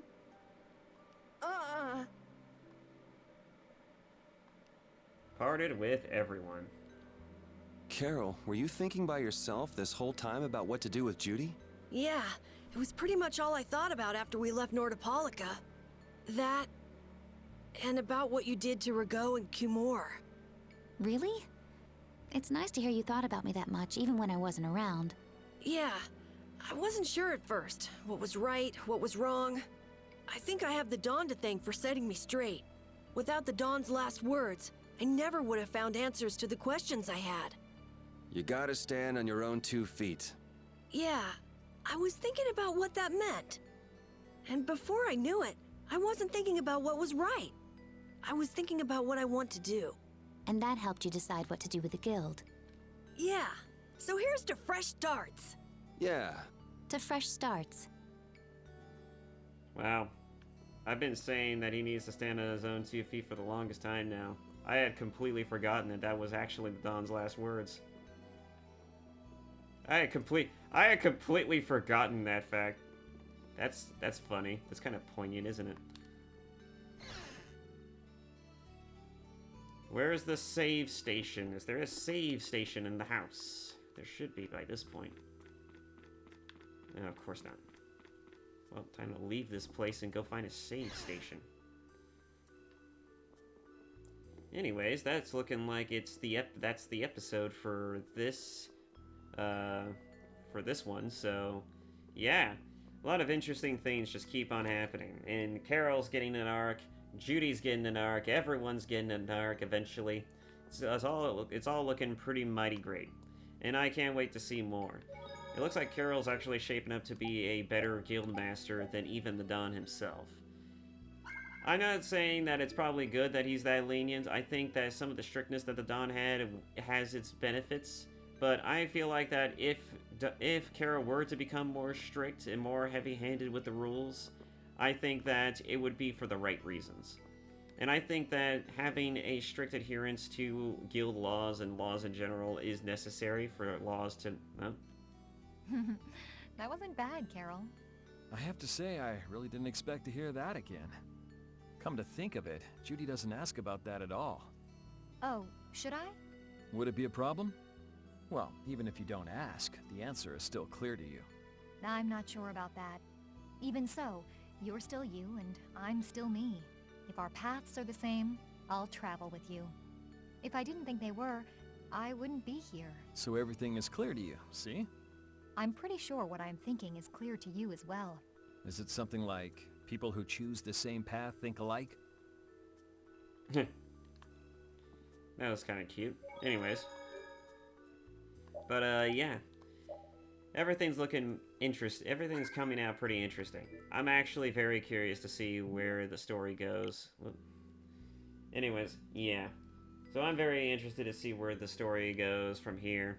And other than that, though, I'm actually kind of curious as to what sort of... Oh yeah, it's from the kebabs. That's why everyone has a buff. But yeah, I'm still invested in this story. I decided to return to this after a while of not posting videos simply because I know this is probably one of the most watched of my gaming series, so I just decided why not just come back out with this with a rollout of this one, and I'll get to Metroid in the next video. Actually, you know what I could probably do is make a stream of these videos, and then I could do a Metroid video. But anyways, yeah. So them the ropes. I'm very interested to see the new directions that the story is going to take, and how Carol's going to grow and develop as a character. We still have yet to see him truly mature into being a actually courageous character. I feel like that arc is coming up next. But yeah, as far as that's concerned, Judy's arc is, well, hers is more of like needing to rely on others, clearly. But, you know, and being able to trust other people. But we haven't really gotten an arc for her quite yet. But Carol's arc so far has been satisfying, and I'm hoping that we get to see more of these characters and their growths as we continue on. We are actually starting to see a little bit of an inkling of Judy's character kind of growing. It's just incrementally. It's through her exposure with Estelle and getting to know other members of the party and being exposed to, you know, to the party that is helping her along with that. But yeah, otherwise, yeah, let's just go ahead and cut it here. Thank you all so much for watching. Hope to see you in the next one. Bye-bye.